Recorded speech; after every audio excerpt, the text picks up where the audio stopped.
issues. And I'm really glad I could be the moderator for tonight's webinar, which held by the Institute Français Indonesia and UN Women. Today's webinar will discuss about the challenges to gender equality in 2021. And I'm very excited, and I believe you are too, because tonight we have such incredible panelists, scholars, who are ready to share various topics related to the challenges of gender equality. And we cannot wait to learn a lot from them. Gender equality is not only a fundamental human right, but a necessary foundation for a peaceful, prosperous, and sustainable world. So it is important for us to discuss about it and achieve it as a community, because it is not only women's issue, it is everyone issue, everyone who dreams of having that better world together. This webinar is held to welcome the 2021 Generation Equality Forum, which will kick off at the end of March in Mexico City. And tonight's webinar will highlight the quality of the research carried out by scholars around the world. Before we begin, I'd like to explain that our panelists tonight will speak in Bahasa Indonesia, in English, and in French. But do not worry, we have simultaneous interpretation ready for you. The interpretation icon is on your bottom right screen on your Zoom application. The icon is a globe, so you can easily find it. If you don't need any interpretation assistance, you could select off on the interpretation menu. If you would like to listen to English interpretation, please activate your interpretation feature and choose the English channel. For French interpretation, choose French channel. And for Bahasa Indonesia interpretation, choose Japanese channel. Jadi selamat datang untuk peserta webinar malam hari ini. Terima kasih banyak sudah hadir bersama kami. Nama saya Holly, dan saya akan memoderatori webinar kita malam ini. Panelis kita malam hari ini akan berbicara dalam bahasa Indonesia, bahasa Inggris, dan bahasa Prancis. Jadi kalau para peserta sekalian membutuhkan bantuan penerjemahan, bisa klik fitur di kanan bawah aplikasi Zoom, ada yang bergambar bola dunia. Jika sedang tidak membutuhkan terjemahan, bisa di-off-kan fitur tersebut. Namun kalau membutuhkan terjemahan bahasa Inggris, bisa pilih channel bahasa Inggris. Kalau butuh terjemahan bahasa Prancis, bisa ke channel French, dan channel Japanese untuk bahasa Jepang. So without further ado, let us officially start this webinar. We will open tonight's webinar by welcoming a speech from Ibu Philomene Robin. She is the Attaché for Education Cooperation, French Embassy to Indonesia.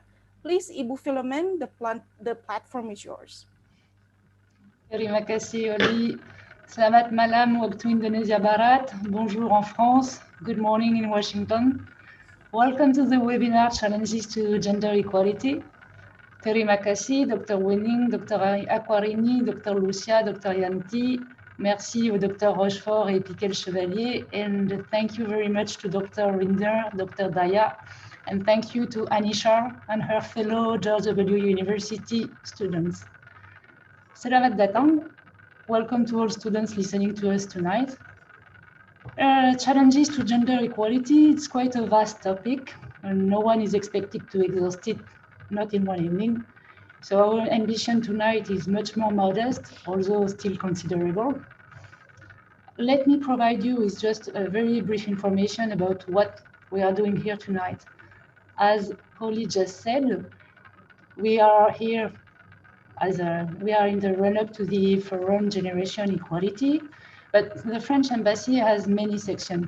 Our section here is the Education and University Cooperation. And by education, we mean education at large, from early childhood to vocational education and non-formal education.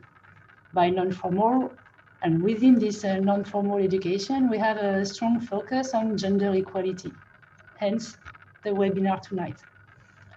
I'm the attaché for cooperation, and I have two main objectives tonight: serving the noble cause of gender equality, and a more pragmatic edge, which is fostering university cooperation in gender studies. Turning to the big picture, UN Women, which is a United Nations agency for women, is organizing this year the Forum Generation Equality. I will post a link in the chat box, so you can click if you want to learn a little bit more about the forum. It will be the biggest multilateral event ever on gender equality, and with the ambition to get commitments from states, private sector, NGOs, and individuals. To have a concrete, tangible agenda with the ambition of having results before 2030, which is quite an ambition. And it's going to be hosted by Mexico in March, as Oli recalled, and France will be hosting the second event in June 2021. So this workshop is part of a series of events we are organizing in the run-up to the forum. We'd like to see more Indonesian people participating in this forum. As I just said, a lot of stakeholders are getting involved in the forum.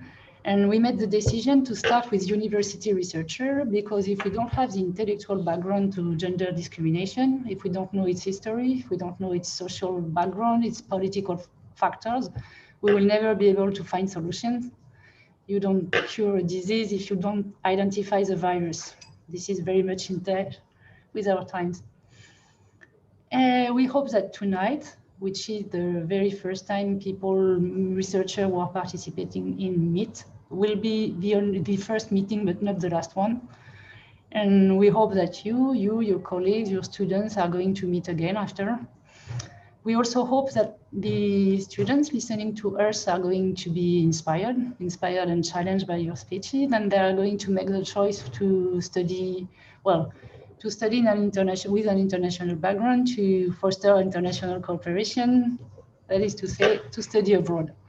And that's why the French Embassy will be offering a full scholarship to Indonesian students undertaking a master degree in a French university, a master degree in gender studies.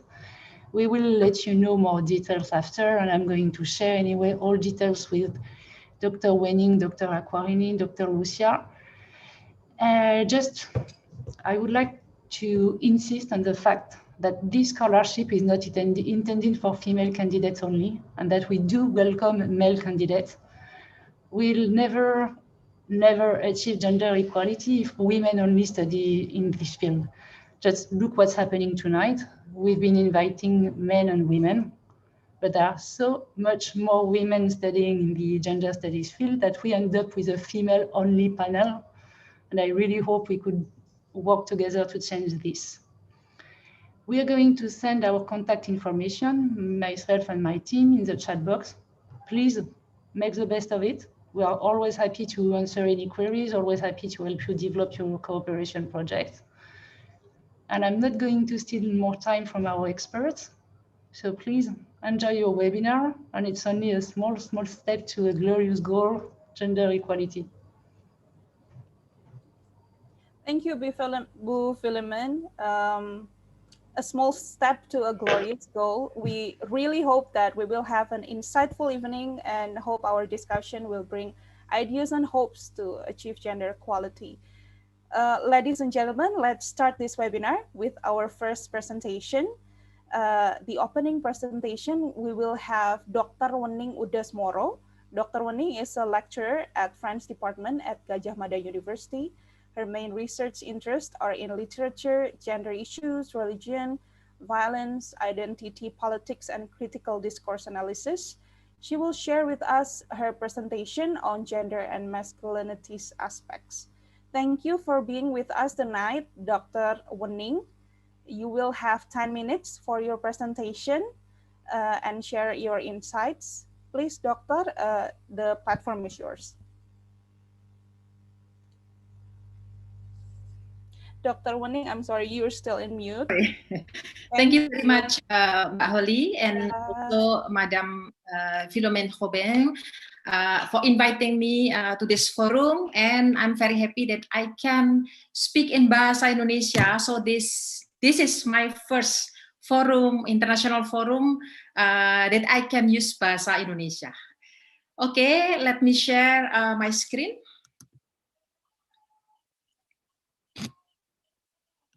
Yeah, I have only 10 minutes, so I have to be fast for not stealing other people's time.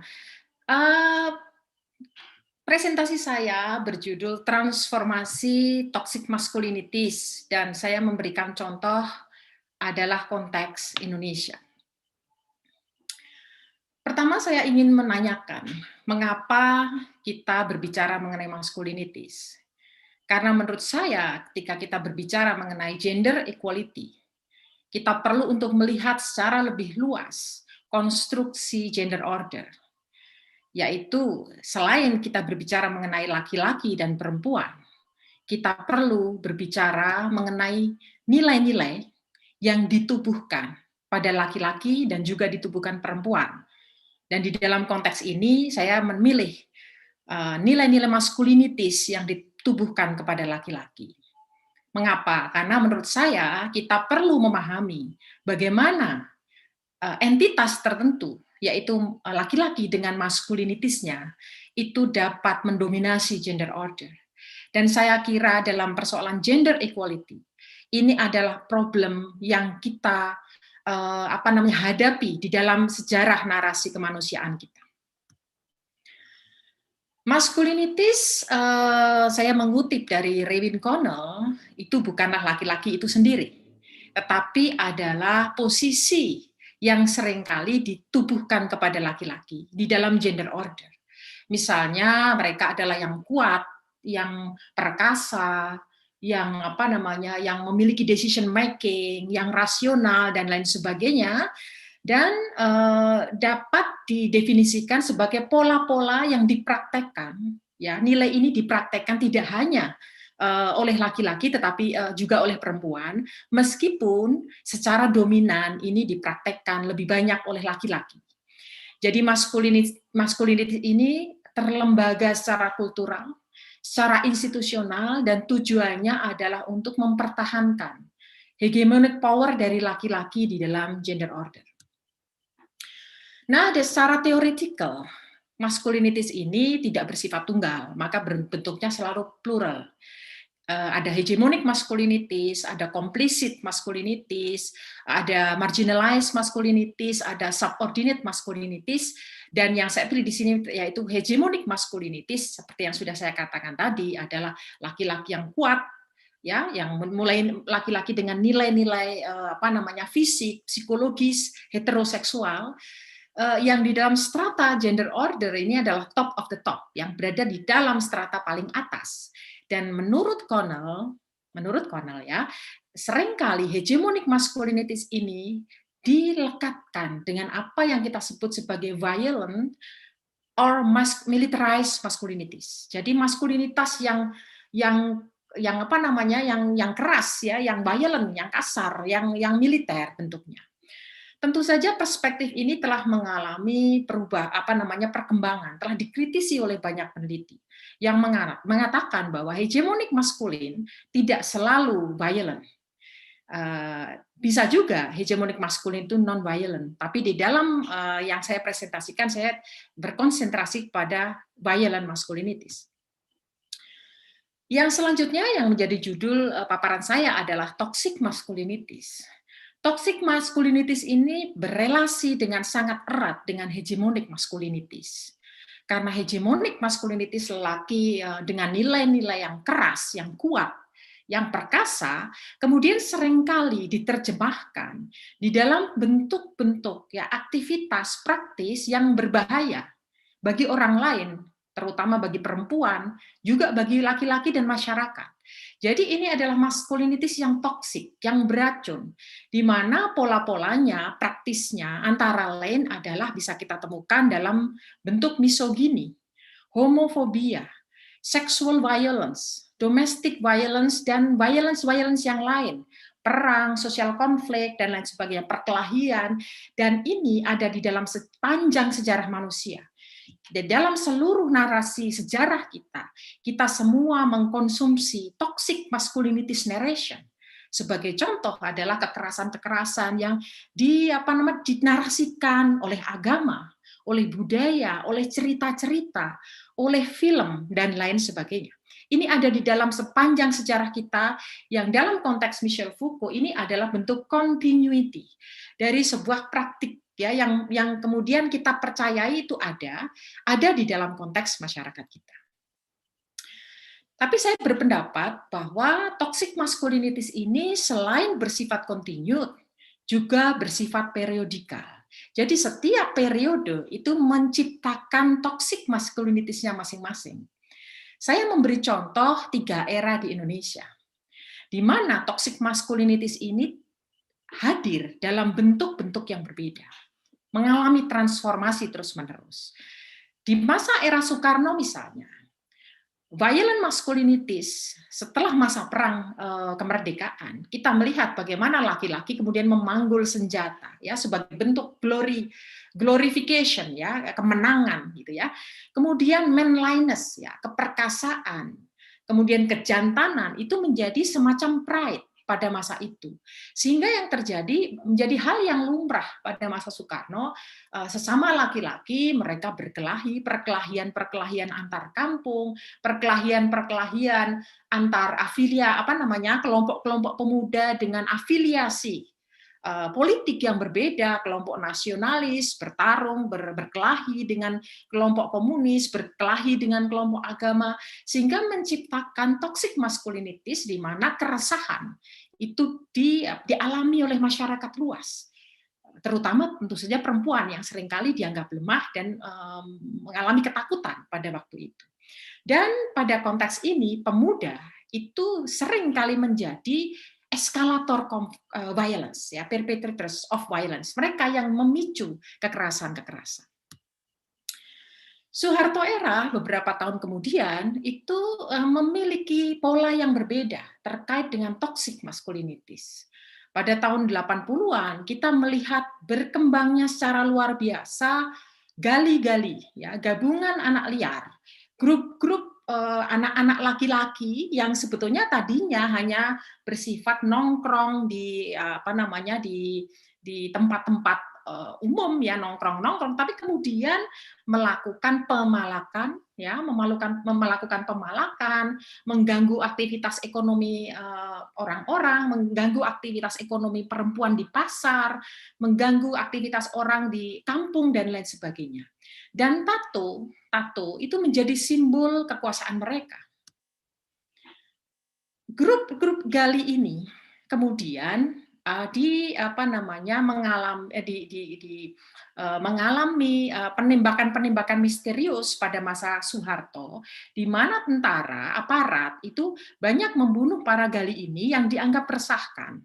Tapi pembunuhan ini tanpa pengadilan ya. Jadi banyak sekali orang-orang bertato yang kemudian dibunuh di mana-mana, keesokan harinya dia sudah meninggal misalnya, dan itu dipilih adalah orang-orang yang bertato.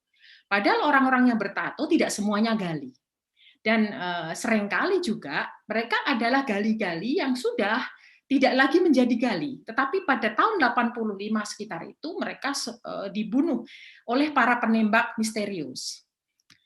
Nah, inilah kemudian yang memperkuat sebuah argumen secara teoritis bahwa militarized masculinities itu terjadi pada masa Soeharto, di mana militarized masculinities ini memang dilakukan oleh aparat-aparat dengan senjata mereka, dengan kekuasaan keperkasaan mereka sebagai aparat ya, sebagai sebuah alat negara untuk seakan-akan menjadi pahlawan ya, yang bisa memberikan keamanan, tapi pada kenyataannya aparat-aparat ini juga menimbulkan keresahan. Kita bisa melihat misalnya sampai akhir rejim Orde Baru, kita masih bisa melihat bagaimana aparat-aparat itu juga membuat keresahan-keresahan, menciptakan konflik-konflik di wilayah seperti Aceh, Ambon, dan wilayah-wilayah konflik lainnya. Setelah gali ini berakhir, muncul era baru yaitu preman.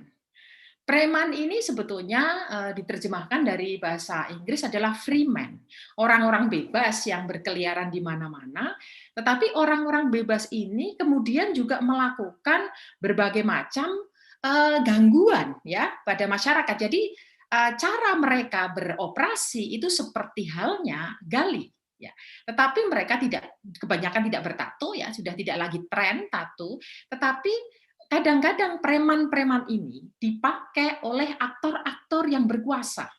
Mereka dipakai oleh bisnismen, mereka dipakai oleh para politisi untuk mengamankan banyak aset-aset mereka. Di tingkat lokal mereka juga mengganggu di jalanan, di pasar, di kampung dan lain sebagainya. Lalu bagaimana dengan reformasi era? Reformasi era menurut saya memiliki toxic masculinities yang cukup berbeda. Kita melihat setiap hari di dalam berita banyak sekali kasus-kasus sexual violence dan juga femicide, pembunuhan terhadap perempuan hampir tiap hari, ya. Dan yang paling menyedihkan adalah bahwa sexual violence dan femicide ini dilakukan oleh relatives, oleh keluarga dekat, oleh ayah, oleh paman, oleh kakeknya, oleh tetangganya, oleh gurunya, guru ngaji, guru agama, dan lain sebagainya. Dan yang paling menyedihkan lagi adalah bahwa targetnya itu bukan hanya perempuan dewasa, tetapi juga anak-anak remaja dan bahkan anak kecil yang baru berapa bulan lahir itu sudah menjadi korban dari sexual violence dan juga femicide. Maka saya berargumen bahwa transformasi toxic masculinities ini bila melihat dari masa Soekarno, Soeharto itu bergerak dari toxic masculinities dari public sphere ke private sphere. Dari suasana publik, ya, gali, preman, anak yang bertarung di jalan, itu menjadi toxic masculinities di kalangan, di lingkungan keluarga dekat. Dan aktornya bertransformasi dari orang-orang yang tidak dikenal menjadi orang-orang yang memiliki close relation, memiliki family relation dengan korban. Nah, ini menjadi sangat berbahaya karena apa? Karena seseorang kemudian menjadi tidak memiliki kewaspadaan. Karena apa? Karena pelakunya adalah orang yang sangat mereka kenal. Kemudian toxic masculinities yang lain yang menurut saya cukup juga berbahaya adalah gender-based violence lewat online media. Nah, violence ini dilakukan lewat sosial media, ya. Banyak sekarang sekali terjadi kasus-kasus kekerasan seksual di kampus, itu tidak hanya kekerasan fisik, tapi lebih banyak kekerasan virtual. Misalnya laki-laki yang mengancam perempuan pacarnya untuk menyebarkan fotonya kalau dia memutus hubungan pacaran dengan laki-laki ini, maka laki-laki ini mengancam untuk menyebarkan foto-foto yang dia ambil kadang-kadang secara diam-diam, ya. Jadi ini banyak sekali terjadi. Yang kedua adalah verbal sexist violence, yaitu violence yang seksis tapi dilakukan secara verbal. Dan yang membuat menjadi sangat menyedihkan adalah bahwa justru dilakukan oleh para politisi, oleh para pemimpin, oleh public figure di media-media. Jadi kita melihat bahwa transformasi dari toxic masculinities ini juga bergerak dari yang sifatnya fisikal ke virtual violence. Dan dari physical ke virtual violence ini kemudian memunculkan aspek-aspek yang konsekuensinya lebih psikologis kepada perempuan. Terima kasih. Semoga tidak lebih dari 10 menit. Thank you so much, Bu Wening, Dr. Wening. Such an insightful presentation. I hope we could listen more, but we really have only 10 minutes. So thank you, Ibu. The fact that masculinities are legitimized culturally and institutionally, and the effect of it, we have seen how this also resulting in increasing numbers of gender-based violence in Indonesia. So it's a very important issue to discuss, and I hope we can find the solution for this issue. Participants, we also invite you to ask questions to panelists by writing your question in the chat box. Once again, thank you, Dr. Wening, for your presentation. Now let's move along to our next event. This one is going to be exciting. I'm really glad we see young students on the platform here with us tonight. We will see a live student debate on a very important issue on what is the role of the youth voice in facilitating the production of a feminist liberation movement to achieve the UN goals for gender equality by 2030. This debate will be led by Anisha Sahni. She is an undergraduate student from George Washington University, studying political science and women, gender, and sexuality studies. She is also at the George Washington University Debate and Literary Society. Thank you for being with us tonight, Anisha. You will have 20 minutes for the debate. Please, the floor is yours. Hello. Thank you so much to the Embassy of France to Indonesia for inviting us to this event, as well as our moderator, Holly. It's an honor to be here. It's been our society's privilege to work with the Embassy of France to Indonesia on the Forum for International Tourism and the Environment, and we are honored to be invited to participate in today's event for the UN Gender Equality Forum and continue this relationship. During our debate and public deliberation today, 3 members of our society will be challenged to respond to the question, what is the role of the youth voice in facilitating the production of a feminist liberation movement to achieve the UN goals for gender equality by 2030? After each speech, I will challenge the speaker with a question. The speakers are 3 of my fellow members of our debate society. Anisha Sahni, a second-year student studying political science and women's gender and sexuality studies, Cynthia Yu, a third-year student studying international affairs, and Shoki Darwish, a second-year student studying philosophy and political science. Thank you again for providing us with this platform to share our perspectives. And with that, we'll start off with Cynthia Yu. Thank you, Haley, and thank you again to our amazing host. I'd like to begin by telling the story of Greta Thunberg. The temperature outside is below 0. Inside a government building, a middle-aged man looks out a frosted window. He sees a tiny teenage girl sitting outside. She holds a sign that says "School Strike for Climate." The next week, she's back, and the next, and the next. At first, the middle-aged man doesn't think about this, but the girl's classmates do, and soon they start joining in. Word travels around that children are sitting outside of Parliament striking for social change. The rest of the world catches fire, and soon 6 million young people across the globe are filling the streets, sitting outside of government buildings, and striking against their schools. It's one of the largest international movements in history. And it all began because a 15-year-old girl named Greta Thunberg decided to hold up a single poster. Greta didn't have a giant funding machine backing her. Greta didn't initially have any fame. Greta didn't start with millions of followers. All she had in the beginning was her voice, and she used it. Today's topic asks, what is the role of the youth voice in facilitating the production of a feminist liberation movement to achieve the UN goals for gender equality by 2030? My position in today's deliberation is that youth will be the leaders of the feminist liberation movement.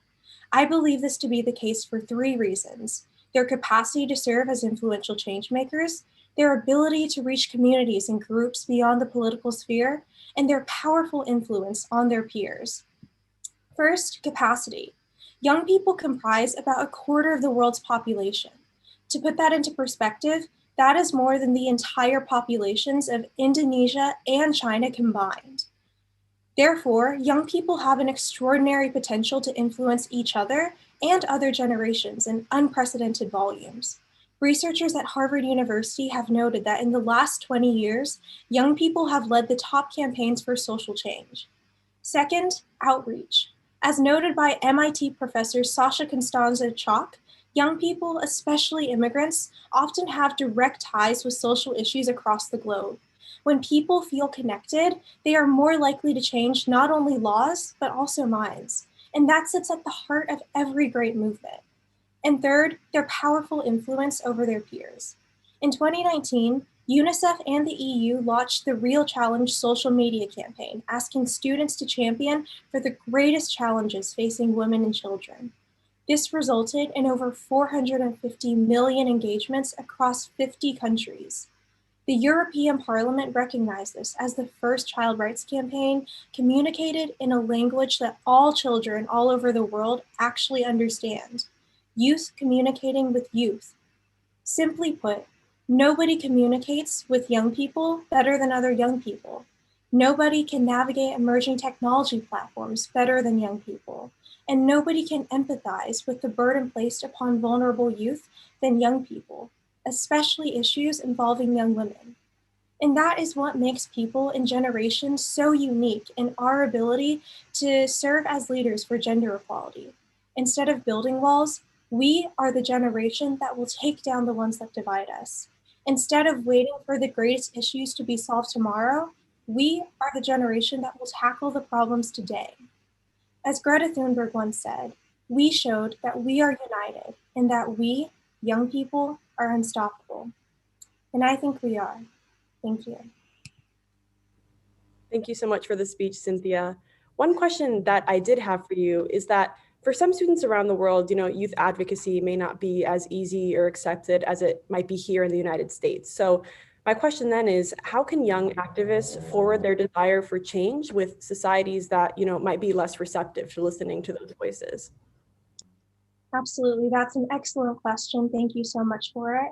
I can definitely relate to that. Growing up, much of my life has been balancing the dissonance between growing up in the United States, a Western country that emphasizes deliberation from a young age, and being the daughter of immigrants from China, which is a Confucian society that, much like many other countries in Asia, emphasizes filial piety and respect for the status quo. But I believe that young people can still be leaders regardless of what culture they come from, for three different reasons. First, researchers have found that young people in Asia are increasingly turning towards community level engagement and community level change rather than political change. So we see that people our age are still making these changes even in their own communities, even if it's not from a political level. And second, there's this upward trend across the globe where people are acknowledging young people as leaders. And what we see is that this is what's happening everywhere. Even in the global north, it took a while to acknowledge young people like Greta Thunberg as leaders, but it's happening slowly and surely. And third, which I think is the most important aspect, which is that our generation is the next generation of adults. And so the more open-minded and respectful we are to young people and future leaders, the more we can empower them to serve as the future leaders of this feminist movement. Great, thank you so much, Cynthia. Next up, we'll be hearing from Shoki Darwish. Thank you so much, Haley, and thank you everybody else for having me today. I'll also start with a story. Sometime in early February 2008, a 15-year-old transgender student arrives at school in Oxnard, California, sits at her computer desk and writes at the top of her page her name, Letitia King. Minutes later, her classmate Brandon McInerney calmly stands up, pulls a gun from his backpack, aims at the back of Letitia's head, and shoots. A second passes, and he shoots again.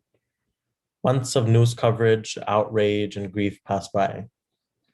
Journalists debate amongst themselves whether to refer to the murdered student as Letitia, the name she chose as a transgender girl, or Larry, the name she was assigned at birth as a boy. Brandon justifies killing Letitia because reportedly she asked him to be her Valentine.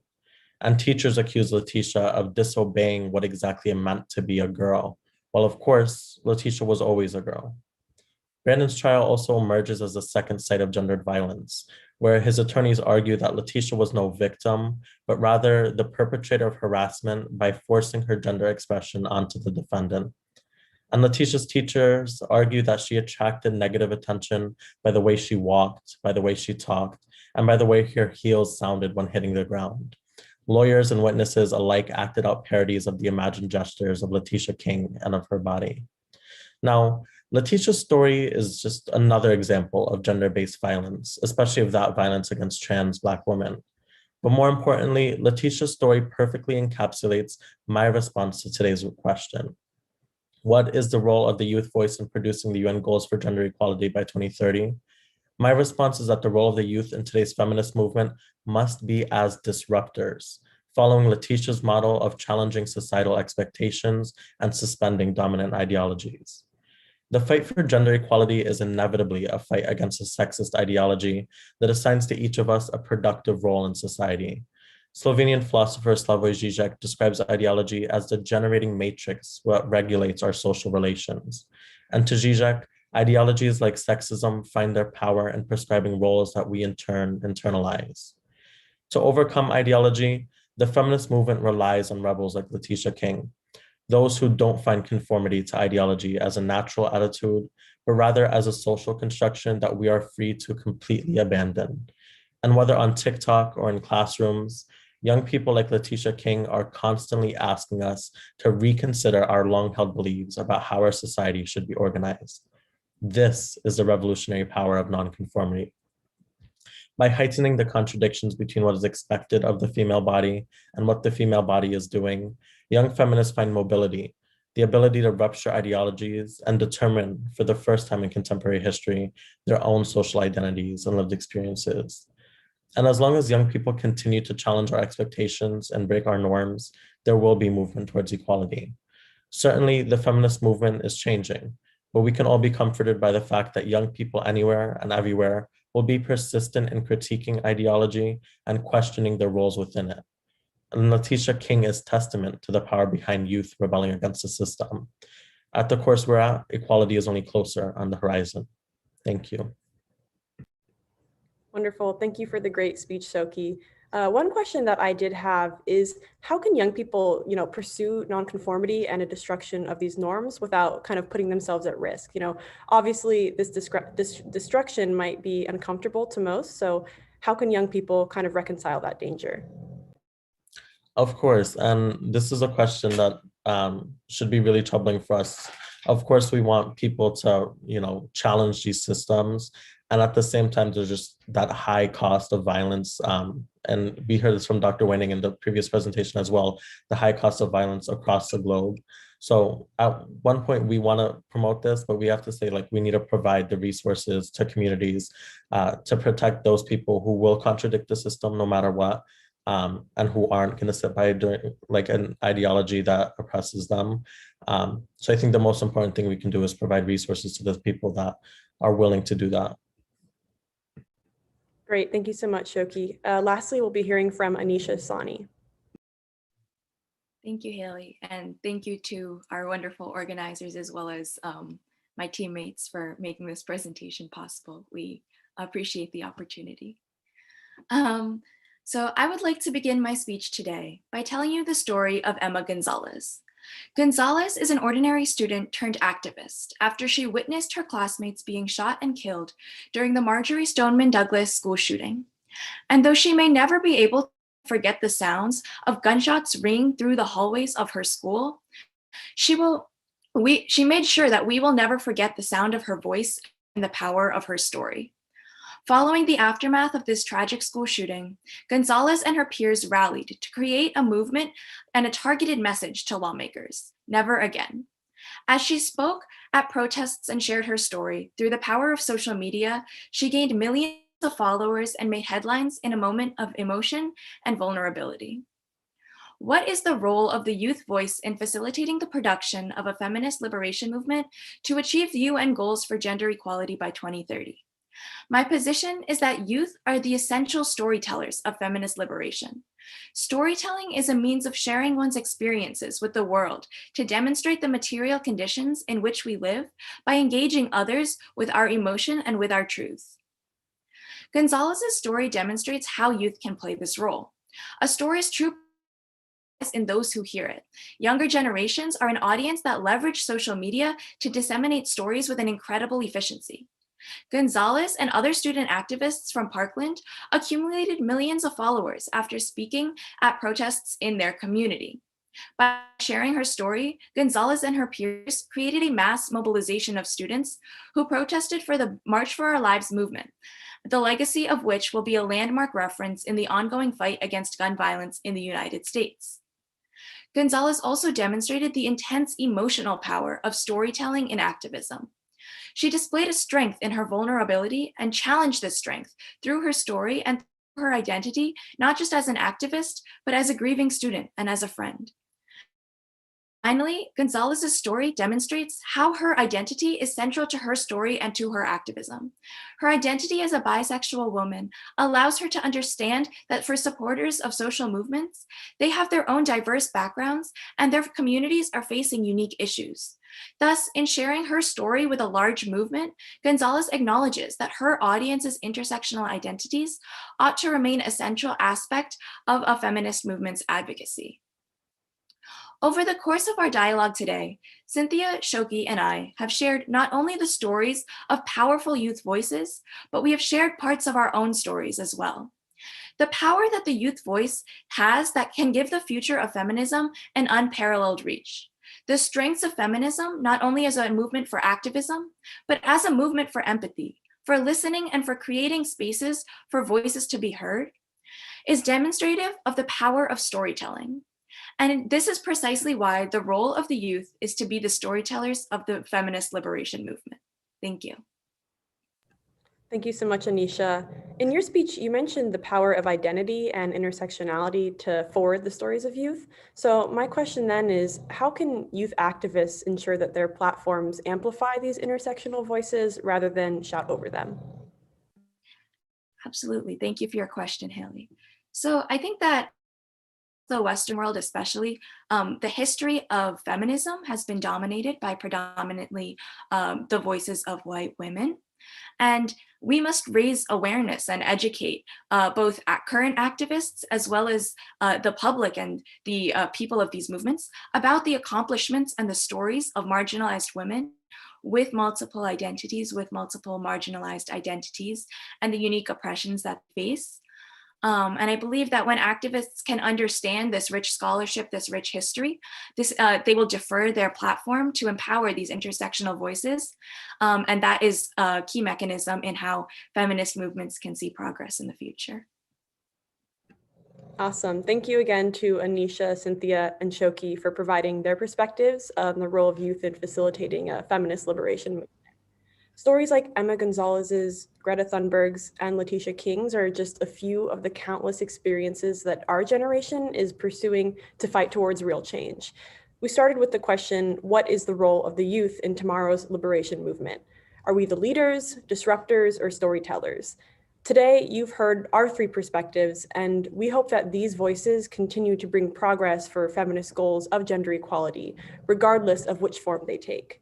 Thank you again to the French Embassy of Indonesia for giving us the platform to share our thoughts, and to the other wonderful perspectives we'll hear from today. Thank you. Thank you so much. I believe if it isn't because of this online Zoom meeting, I think we would already stand and give standing ovation for every after speech from Anisha, Shoki, Cynthia, and Haley. So thank you so much for sharing your stories. It is a really important, heartbreaking, but at the same time, very hopeful. They emphasize and remind us all how important it is to acknowledge young leaders, to include, encourage young people in the dialogue, make it inclusive and open for all. This will be their future, so we have to listen to their voice and walk along with them too. Thank you once again, Anisha, Shoki, Cynthia, and Haley. Next, we will have another insightful presentation about history of feminism from Florence Rochefort. Professor Florence is a researcher at the CNRS, the French National Center for Scientific Research. Professor, thank you for being with us today. You have 10 minutes to share your presentation. The floor is yours, Professor.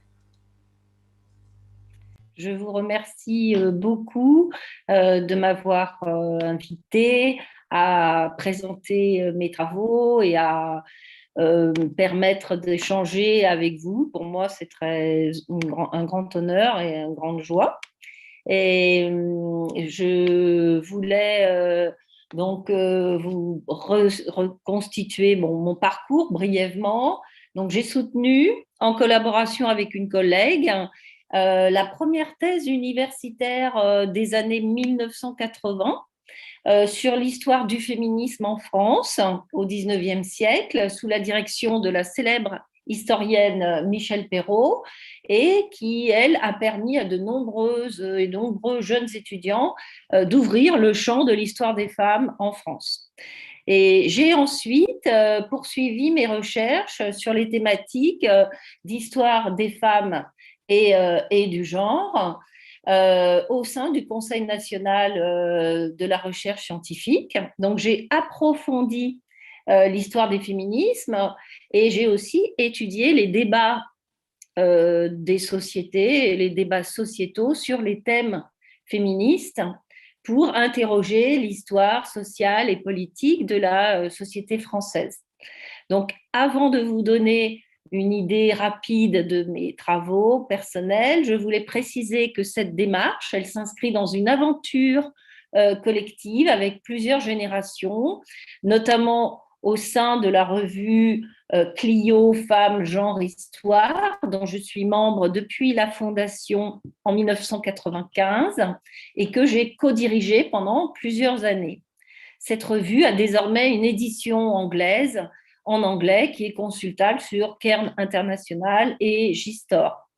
Mon aventure collective s'est aussi concrétisée au sein d'une association, Mnémosine, pour le développement de l'histoire des femmes et du genre, qui fait la promotion dans le champ historique, et au sein de l'Institut Émilie du Châtelet, qui était aussi pour le développement, mais la pluridisciplinaire, des études sur les femmes, le sexe et le genre, et qui a permis de financer des bourses de doctorat et de post-doctorat dans plus de 20 disciplines différentes grâce à des financements de la région Île-de-France.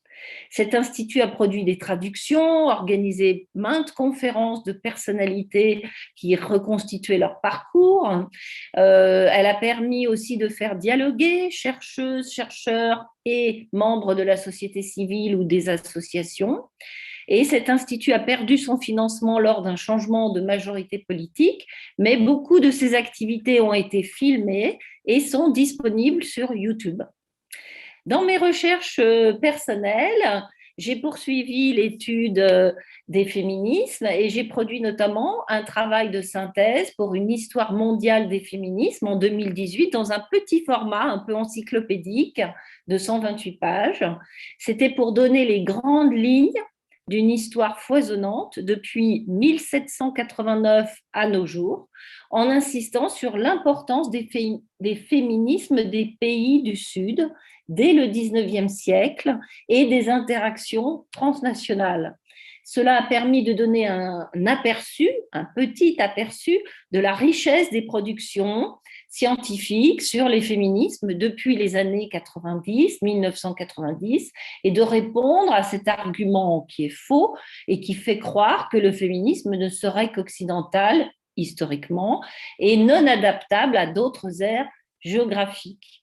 L'histoire le prouve le contraire et montre des féminismes qui se sont adaptés à des contextes culturels, religieux, politiques, nationaux différents, en conservant l'objectif de défendre des droits des femmes avec des programmes plus ou moins radicaux.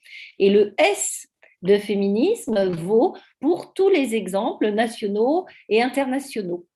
J'ai ainsi aussi récemment, alors je vous ai mis les couvertures du livre traduit en turc et en coréen, mais j'ai aussi produit récemment une synthèse sur l'histoire du féminisme ou des féminismes en France de 1789 à nos jours.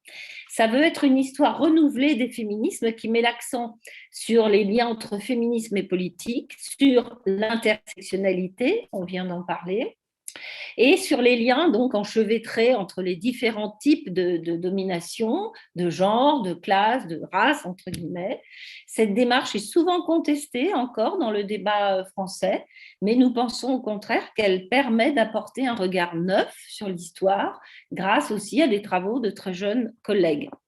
Donc, on a insisté par exemple, sur l'importance des luttes anti-esclavagistes à la fin du XVIIIe siècle, et parmi des grandes figures féministes comme Condorcet, qui est un homme, ou Olympe de Gouges, et la défense des esclaves inspirant la pensée de l'égalité des sexes. Nous avons aussi réinterrogé les liens entre féminisme et révolution dans le premier 19e siècle, où la défense du peuple s'articule avec celle des droits des femmes, malgré l'hostilité à la fois des conservateurs et des révolutionnaires à l'idéal d'égalité des sexes. Nous avons aussi retracé l'implication féministe dans le projet colonial, tout en faisant entendre des voix féministes anticolonialistes. Nous avons voulu insister sur la voix des femmes des colonies, des femmes noires en particulier, dans les années 1930 à Paris, qui sont les pionnières de la pensée de la négritude. Nous avons montré enfin la diversité des féminismes aujourd'hui et l'importance de l'événement #MeToo dans le renouveau d'une mobilisation féministe autour du thème de la violence et du viol. Nous avons montré aussi que des hommes féministes, bien que très minoritaires, ont joué un rôle important, ce qui pourrait être un élément à mettre en valeur auprès des jeunes garçons aujourd'hui, comme on en a parlé sur les masculinités hégémoniques. Une autre thématique a occupé mes recherches depuis plusieurs années, c'est celle de la sécularisation. Et j'ai mené ces recherches notamment dans mon laboratoire de recherche qui s'intitule « Groupe, société, religion, laïcité » au sein du Centre national de la recherche scientifique. J'ai été une des premières à interroger l'histoire de la laïcité, de la laïcisation du point de vue du genre. Et les débats autour de l'égalité des sexes et des sexualités en France entre 1870 et les années 2000 m'ont permis de mettre en valeur le rôle des féministes dans la sécularisation et de montrer la diversité des courants qui se réclament de la laïcité et se déchirent désormais autour des analyses de l'islam en France, puisqu'il n'y a pas de consensus. J'ai étudié donc l'ambivalence de l'idéologie laïque à l'égard du genre entre 1880 et 1940, les partisans de la laïcité étant attachés à la hiérarchie et à la séparation des sexes, mais provoquant pourtant des failles égalitaires que les femmes et les féministes ont réussi à transformer en acquis égalitaires dans le domaine de l'éducation, de la santé, des droits civils et politiques. Donc, en étudiant les débats, par exemple, autour de la loi de 1938, qui accorde en partie les droits civils des femmes mariées, j'ai montré le rôle des groupes féminins catholiques qui a atténué la portée égalitaire de ce projet de loi en introduisant, par exemple, la notion de chef de famille. Le mari, chef de famille, pouvait continuer d'interdire à son époux de travailler, il pouvait imposer le choix du domicile, il avait le droit sur les enfants, ce qu'on appelait l'autorité paternelle, et il gérait seul les biens communs. Donc j'ai proposé pour cette période la notion de pacte de genre pour montrer que le point d'accord entre force catholique et force laïque dans les années 1930 se fait à travers une volonté commune de préserver la famille patriarcale et d'exclure les femmes du droit de vote. J'ai aussi étudié des dossiers du temps présent, et notamment l'affaire du foulard islamique et les réactions féministes en 1989. Ou encore, j'ai étudié les positions de groupes religieux face à la proposition de loi du mariage pour tous en 2013, ou face à une majorité chrétienne, juive et musulmane hostile, sauf les représentants bouddhistes qui ne se sont pas prononcés. Seulement quelques groupes soutenaient la loi. On constate ainsi plusieurs dynamiques qui ne s'équilibrent pas toujours entre une dynamique d'émancipation qui se poursuit autour du corps des femmes, de leur libre procréation, autour du droit à l'avortement, toujours à défendre, mais aussi autour du droit à la procréation médicalement assistée, qui est un grand débat en ce moment en France. L'autre dynamique, donc dynamique d'émancipation, l'autre dynamique est autour du genre et de la sécularisation qui concerne le statut des femmes au sein même des religions, des mondes confessionnels, avec par exemple la revendication d'accès au sacerdoce ou à plus de responsabilités au sein des églises. On parle alors de sécularisation interne. On assiste à des avancées notables en même temps qu'à des résistances des groupes religieux, en particulier face à la demande de reconnaissance des droits des homosexuels. J'ai ainsi voulu étudier à la fois des avancées et des résistances, autant dans les mondes laïques que dans les mondes confessionnels, vis-à-vis de la liberté des femmes et des sexualités.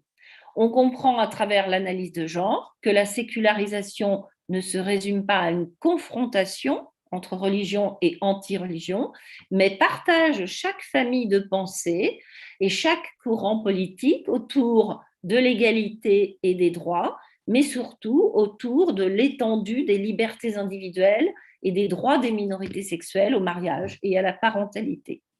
Donc, je poursuis, je finis là-dessus, en ce moment, mes travaux pour un livre sur sécularisation et histoire des féminismes en France pour produire une synthèse autour des 19e et 20e siècles. Je vous remercie de votre attention.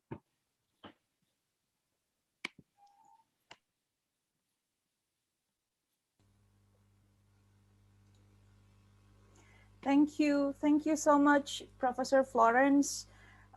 We hope we have more time because it is very important to learn the history of feminism, to understand about gender, but we really have 10 minutes. I know you have shortened everything out, but thank you so much. Participants, we invite you, if you want to ask questions to panelists, you can write your question in the chat box below. We will move on to the next one. We will have another presentation from Dr. Lucia Ratih Kusumadewi. She is currently a lecturer at the Department of Sociology, Faculty of Social and Political Sciences, University of Indonesia. Her main research interests are in social movement, which also includes feminist movement and social identity. Dr. Lucia will share with us a very interesting topic on the feminist movement in Indonesia, changes and challenges.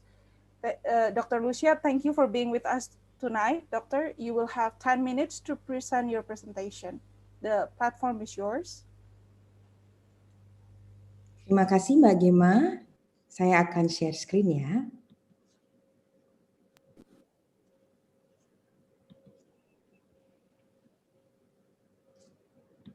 Sudah terlihat? Sudah, Ibu.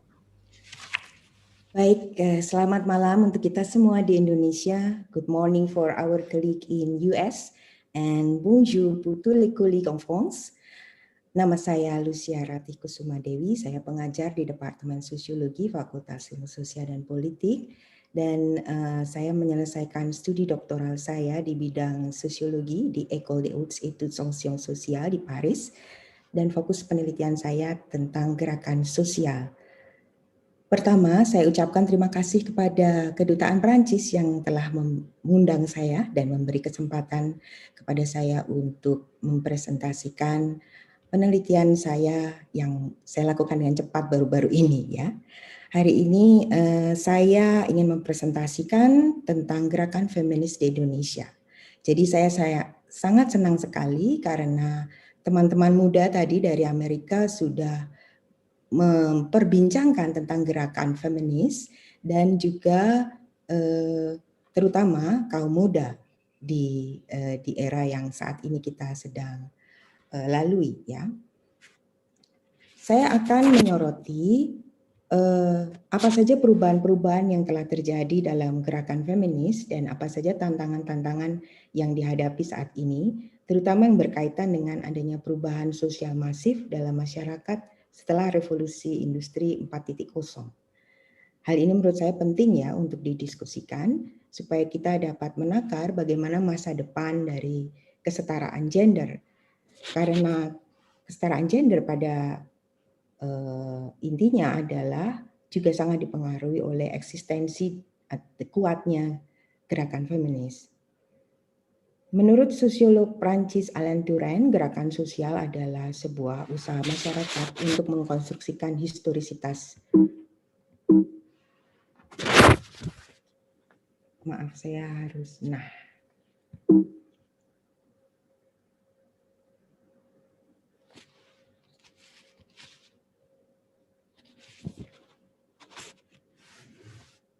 Saya lanjutkan.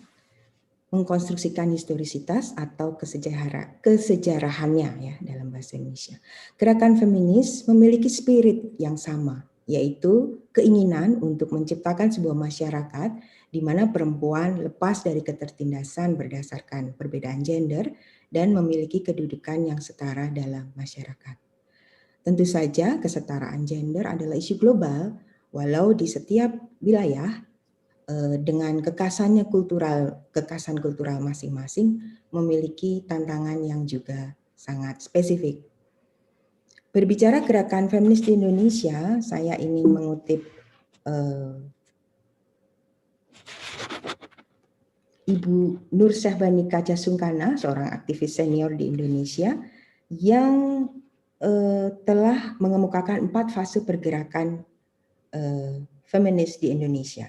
Pertama adalah fase era Kartini hingga kemerdekaan, di mana fokus perjuangannya adalah melawan penindasan budaya, feodalisme, dan kolonialisme. Lalu yang kedua, fase kemerdekaan hingga tahun 65 dengan fokus gerakan pada perjuangan untuk kesetaraan dalam perkawinan, pekerjaan, dan kemiskinan. Fase ketiga adalah dimulai tahun 65 hingga reformasi tahun 98 dengan fokus gerakan melawan ibuisme dan developmentalisme pemerintahan Orde Baru. Dan saat ini kita telah memasuki fase keempat yang berlangsung sejak tahun 98, yaitu sejak bergulirnya reformasi hingga saat ini, yang fokus gerakannya itu adalah untuk melawan menguatnya konservatisme, seksisme dalam kehidupan sosial, politik, dan ekonomi, serta oligarki. Nah, di antara aktivis sendiri, keberhasilan gerakan ini dilihat dengan cukup beragam. Ada yang cenderung merasa gerakan feminis saat ini jalan di tempat, dan ada juga yang lebih apresiatif terhadap hasil-hasil gerakan. Dan walau berhadapan dengan berbagai tantangan dan hambatan yang tidak mudah ditaklukkan tentunya, tampaknya kita dapat mencatat beberapa keberhasilan gerakan feminis di Indonesia. Jadi dari sisi advokasi kebijakan misalnya, gerakan feminis telah berhasil mendorong ratifikasi Convention on the Elimination of All Forms of Discrimination Against Women, CEDAW, pada tahun 1984. Dapat dicatat pula bahwa walaupun hingga saat ini banyak RU yang belum disahkan, gerakan feminis juga telah berhasil mengadvokasi pembuatan RU penghapusan kekerasan seksual, RU kesetaraan dan keadilan gender, dan RU perlindungan pekerja rumah tangga. Lalu secara umum beberapa penelitian juga menunjukkan bahwa kesadaran akan kesetaraan gender di antara kelas menengah perkotaan itu dengan latar belakang pendidikan yang lebih tinggi tampaknya memang semakin menguat dibandingkan di antara kelompok kelas populer di pedesaan. Walaupun ini juga tidak dapat diartikan ya bahwa sebagian besar populasi perkotaan telah memiliki kesadaran gender yang cukup baik. Nah, perubahan lain yang dapat dilihat adalah meningkatnya partisipasi perempuan di dalam bidang ekonomi, politik, dan pendidikan. Namun demikian, para aktivis senior tetap menggarisbawahi bahwa masih banyak sekali pekerjaan rumah yang harus diselesaikan. Misalnya saja masalah kekerasan dan pelecehan seksual terhadap perempuan yang terus masih terjadi, perkawinan paksa usia dini, dan isu-isu kesetaraan lainnya. Sebagian aktivis senior juga mengakui tentang adanya kesulitan dalam regenerasi, kesulitan dalam mengelola konflik di antara jejaring gerakan, semakin terbatasnya dana-dana yang diperuntukkan bagi gerakan-gerakan feminis, serta semakin menguatnya konservatisme agama yang justru semakin memojokkan gerakan feminis. Pemerintah dalam hal ini juga dinilai tidak mengambil posisi yang cukup jelas berkaitan dengan kesetaraan gender. Dan sementara perempuan-perempuan anggota badan legislatif harus berjuang keras untuk melawan konservatisme oligarki politik, kuota 30% keterwakilan anggota legislatif perempuan sejak tahun 2008 hingga saat ini juga belum tercapai. Nah, saat ini bila kita bertanya apa perubahan yang terjadi dalam 20 tahun terakhir di Indonesia, maka jawabannya adalah bahwa secara fokus gerakan sebenarnya apa yang diperjuangkan oleh gerakan masih tetap sama, yaitu untuk melawan menguatnya konservatisme, seksisme dalam kehidupan sosial, politik, dan ekonomi, dan juga oligarki.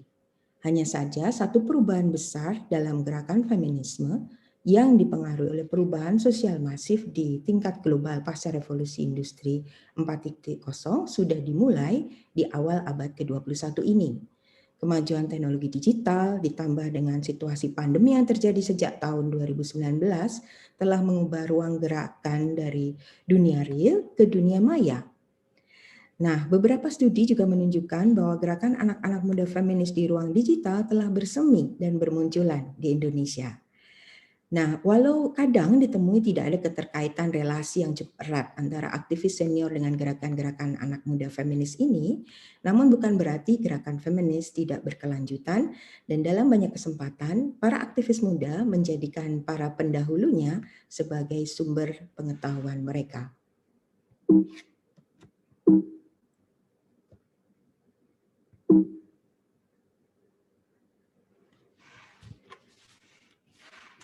Keengganan sebagian aktivis senior yang sebagian besar tergolong sebagai digital imigran juga untuk memanfaatkan ruang digital lebih luas secara umum lebih disebabkan karena para aktivis senior tidak terbiasa beraktivitas di ruang digital.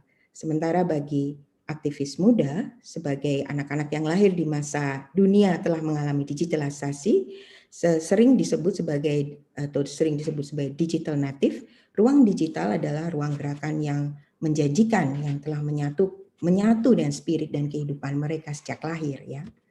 Nah, walau begitu, para aktivis muda ini juga mengalami berbagai kekerasan simbolik di dunia maya yang seringkali telah menyerang identitas personal oleh akun-akun yang anonim gitu ya. Seperti halnya dunia real, dunia digital berjalan secara bersamaan. Itu adalah digital civility di satu sisi dan di sisi lain adalah digital uncivility. Nah, masalah lain dari gerakan feminis di ruang digital adalah terbatasnya cakupan gerakan. Salah satu paradoks dari aktivitas ruang digital adalah masalah digital divide.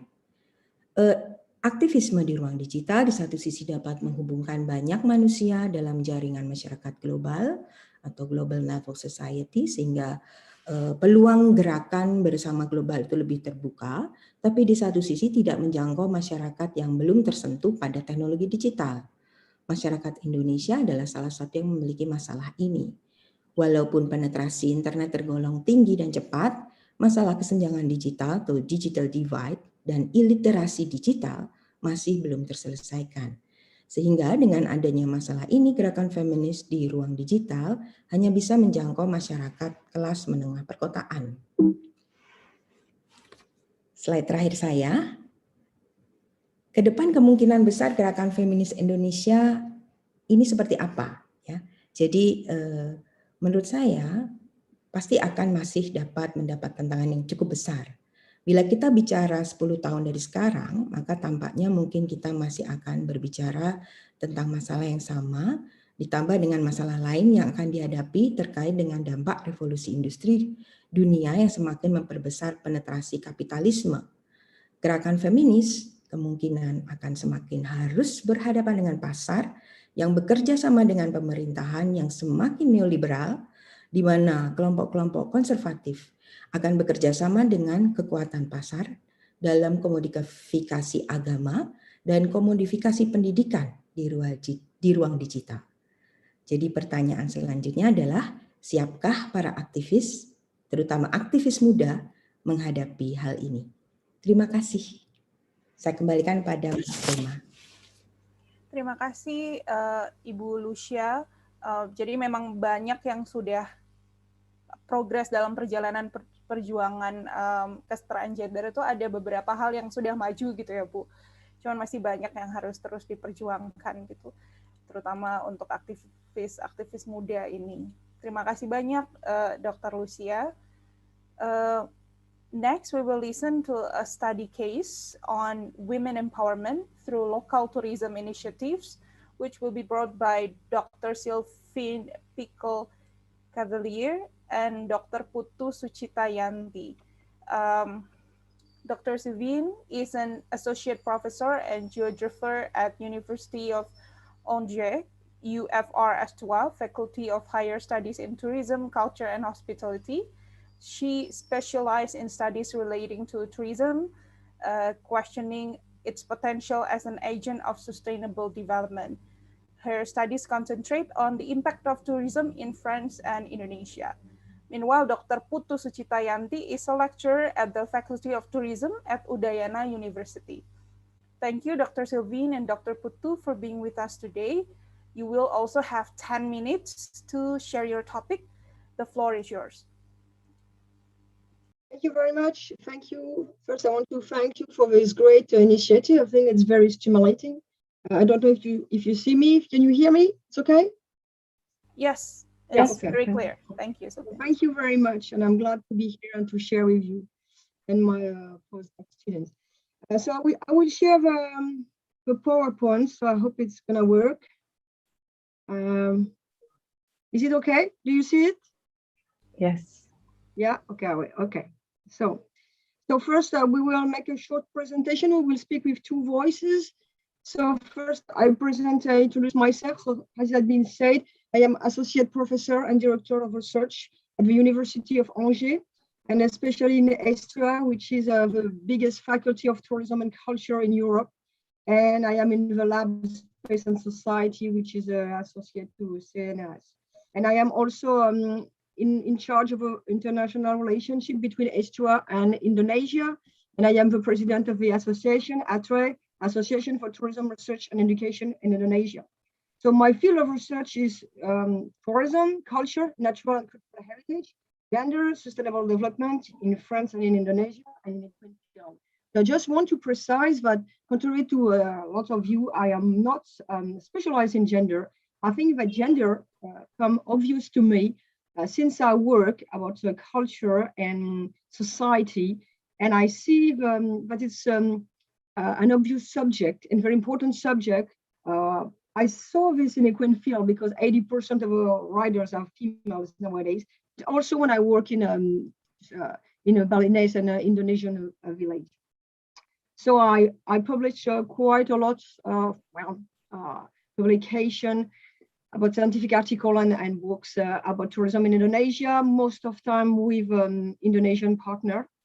And just to focus on this book, what I have a chance to have edited, Tourism in Bali and the Challenge of Sustainable Development, which is a book where we associate the most important researcher about tourism, well, not all of them, of course, but tourism in Indonesia, from France, from UK, and from Australia. So I'll let Putu Susitayanti introduce herself too. Okay, thank you, Sylvine. Selamat malam, para Bapak Ibu hadirin sekalian. I would like to introduce myself. So my name is Putu Susitayanti.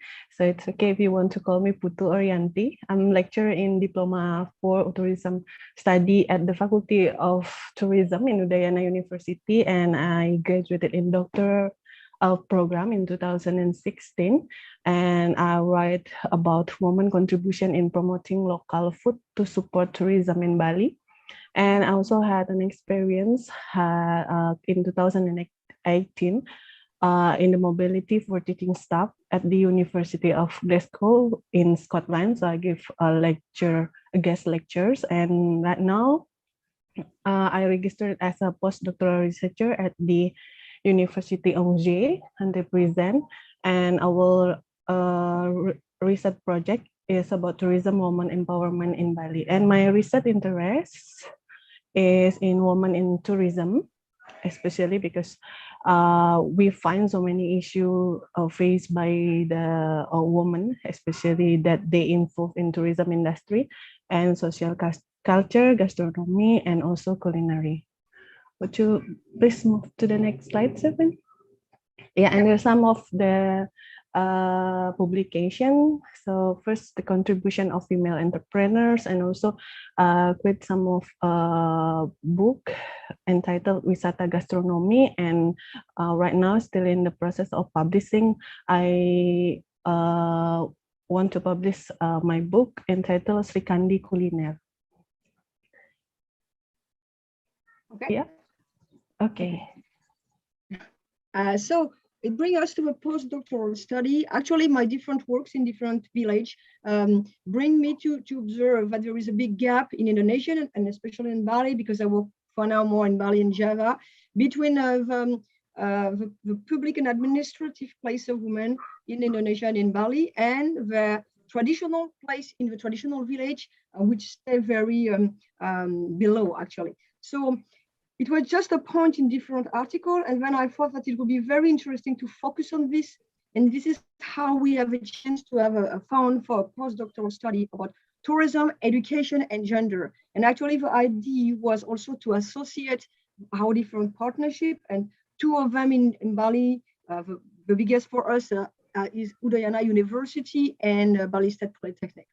So to come back to the subject, we observe that tourism is a sector that questions the gender issue, since because it seems in favor at the international scale to bring an empowerment of women, but also it repeats gender discrimination in terms of salary and career.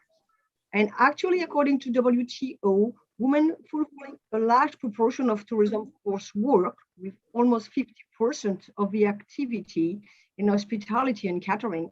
But their occupation most of time is like servant administrative staff, and we observe also that their salary is generally below the salary of men.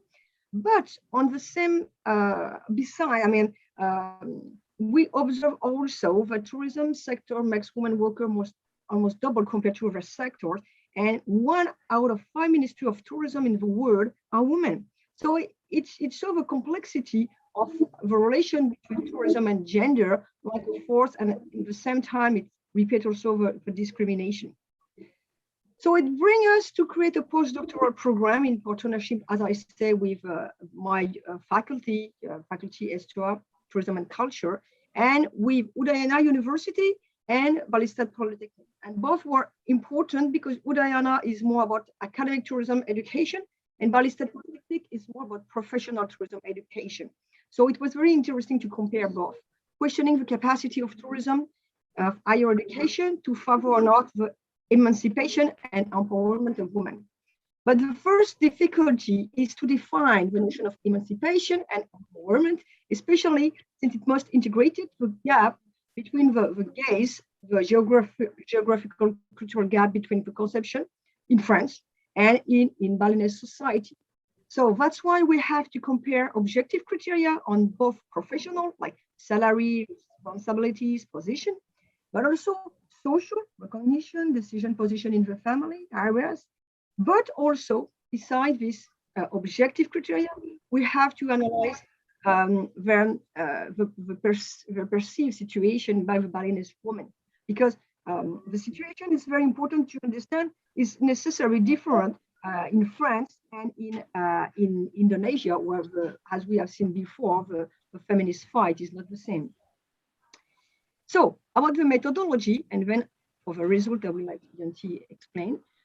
We base work on a structuralism, constructivism approach that postulates the need to account the cognition and subjectivity of researcher. That's why it's so interesting to cross the gaze of a French and an Indonesian researcher, and also the phenomenological relationship of a studied population with physical, historical, and social structure. So we intend to answer how problematic by the association of qualitative and quantitative approach. For this, we have different steps in our research. First is an international literature review, including statistical analysis, in order to understand the situation of women in the traditional Balinese society and the recent evolution. But also we analyze the statistical data of the evolution for the last 10 years of the numbers of profile of women students in tourism education from bachelor to PhD in Udayana, so more academic, and in Ballistat Polytechnic, more professional. So this is for the quantitative approach. And then the qualitative approach is to give a priority to interview with 30 ex-students, female, graduated from Udayana and Ballistat Polytechnic at the three level from a bachelor, master, and PhD.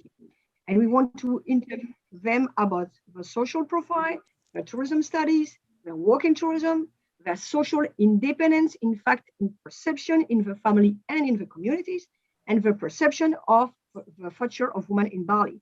And at least we will finish, because it's not completely finished now, by interview with also ex-students, male, graduated for both institutions, to have also their point of view. And now I'll let Yanti explain the results. Okay. Thank you, Sophie. Now I'd like to continue about the result of our research in the first phase. So the postdoctoral study, well, still in the process until now, because I'm still doing the interview with the male student also from these two university. And what I want to reveal for the result first is the evolution of women access in tourism higher education in both situations. So we do the statistic analysis, and we find the equality number percentage of women and also men student, 49% in Udayana and 50% in Bali State Polytechnic, but with some difference according to the level of bachelor and also master and also PhD. And what the interesting we found also in the result of this statistic, what is the types of job that they want after they are graduated from the tourism education. So for the percentage number that that 52% of the student here is want to become an entrepreneur in the tourism sector, and in Bali, actually, this industry is provide an opportunity for women to become entrepreneurs, and also the competition is not only involved for Balinese people only, but also we compete with the foreign worker also who have the same opportunity to earn an excellent position and career in the tourism industry. And for me, it is a good statement for a woman that have a future action like start the business like what they are good at and what they are passionate about. So they need to take an advantage of the situation and the current development of tourism industry around them, even if such situation might not be attractive for other. And I think with the creativity and also innovation, women can take opportunity to create a competitive product and service also in tourism industry. Would you please move to the next slide, Sylvain? And and also we have the result regarding to the social and also societal position of the woman graduated for tourism higher education. This one of the qualitative analysis, and we did interview by 30x student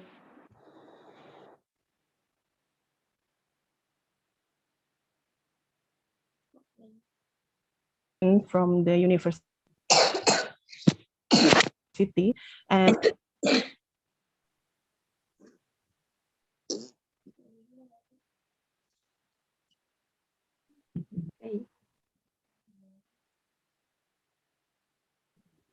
Mana ya, Pak? Kok nggak ada suara? We don't hear you. I don't know if it's me, but I don't hear you, Yanti, anymore.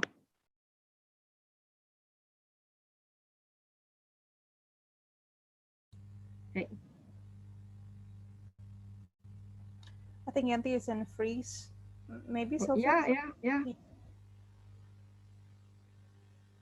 Yeah, you don't hear her. I cannot hear her. Me too. Okay. So what do we do? Maybe you can continue reading the result of the study. So, yeah, I'm sorry. I have to finish for Yanti. Well, actually, so she have studied for now the initial motivation is influenced by external and internal motivation. The external motivation for Bali is to want to work in industry, because Bali is a specific case because tourism it's a huge opportunity for the young people actually.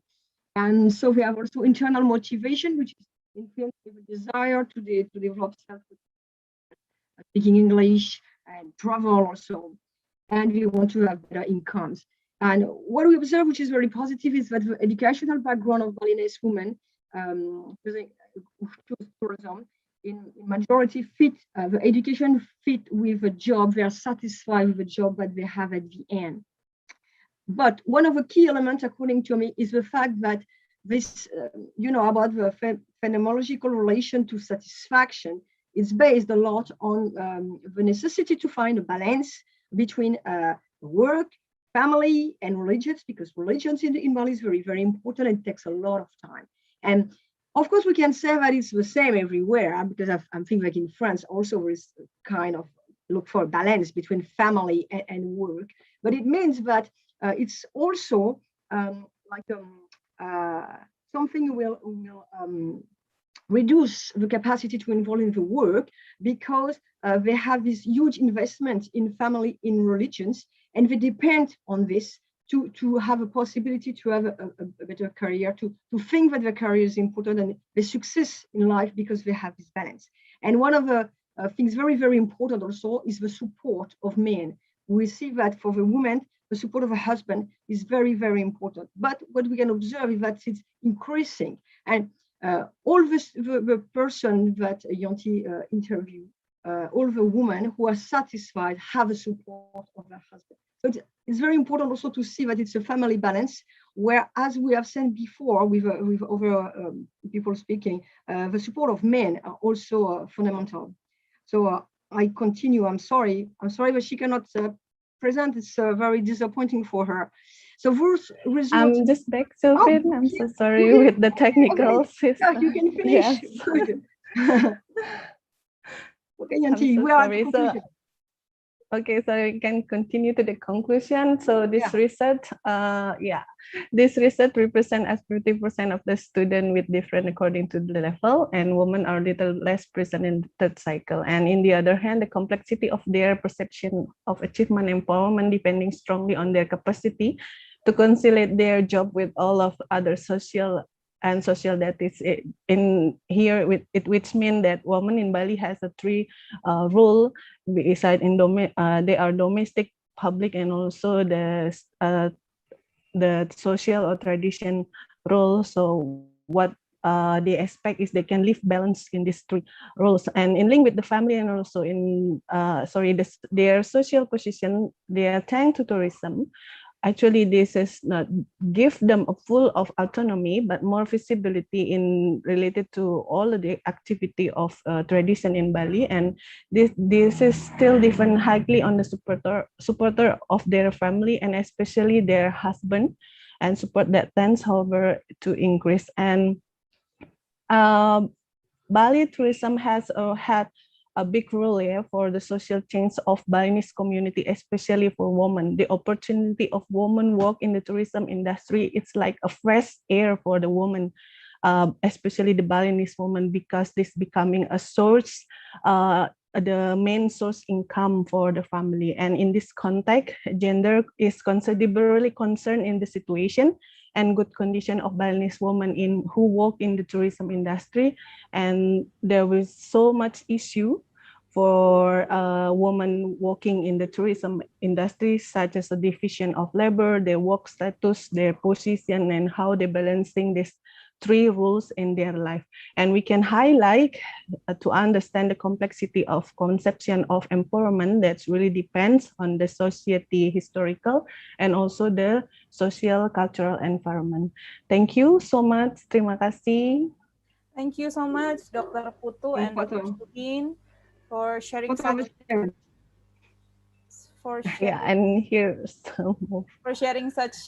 interesting studies. The key is supportive partner, family, and community, doctors, because women's place in tourism, they also finding balance in the patriarchal society. Thank you so much once again. Our next presentation, entitled How to Build Feminist Alliance in a Global World, will be delivered by Dr. Rachel Reiner, from George Washington University. She is the Dean of Undergraduate Studies in the Art and Science at the George Washington University, where she is Professor of Writing and Women's Gender and Sexuality Studies. Thank you for being with us tonight, Professor. You have 10 minutes to share your presentation. The floor is yours. Thank you. And I'm going to be presenting jointly with my colleague, Dr. Kavita Daya, who's also from the Women's Gender and Sexuality program at the George Washington University. I believe, and you can correct me, that we have 20 minutes because we've combined our presentation. Yes. Great. Thank you so much. So I will start us off. My name is Rachel Reitner. I'm at George Washington University in Washington, D.C. This is a university where the this earlier students debaters come from. And so we're really proud to be here with our students. And Dr. Daya and I are both longtime faculty members of Women's Gender and Sexuality Studies. We are, so you know, about 5 blocks from the White House in downtown Washington. And so we're often in the middle of things that happen in the city, including this is a space where a lot of national and international policy decisions and conversations take place. Our students are really engaged in this issue, but through the lens of feminist studies. They want to think about how gender weighs in on and implicates all the things that happen in a government, in a country, and in a local region and city. Kavita, I'll turn it over to you to introduce yourself. Great, thank you, Rachel. I want to thank the organizers of this forum and my colleague, Dr. Riedner, for inviting me giving me the opportunity to be here today. My name is Kavita Daya, and I serve as director of the Women's Gender and Sexuality Studies program here at GW. I also am associate professor of English, and I am a post-colonial feminist scholar of literature, culture, and media. I'll share a little bit more about my work later, but we wanted to get started and give you a glimpse of our community. So what is our WGSS community and our program like? We have a very vibrant, interdisciplinary, and diverse community of undergraduates, graduate students in our MA program, and faculty. We have 2 MA programs in the liberal arts and the public policy track, and our undergraduate and graduate students come from multiple countries and multiple backgrounds. At least 30% of them identify as Black, Indigenous, or people of color. And it's interesting also that the interdisciplinarity of our program is reflected in our faculty composition. So we have 6 faculty who also have joint appointments in other units like religion, sociology, English, history, writing, and we have many, many affiliated faculty who work in anthropology, American studies, art history, Latin American literature, writing, philosophy, and so on. So it's an incredibly diverse and vibrant community. Dr. Riedner, would you like to add anything? No, I think that's it. Over the years, so I've taught at George Washington University in Women's Gender and Sexuality Studies, or WGSS is the acronym, for about 20 years. We've had, so you know, students come through who are from France and Indonesia. So it's nice to, we think about our community as both is extremely diverse. Go ahead. Great, thank you. So let me see.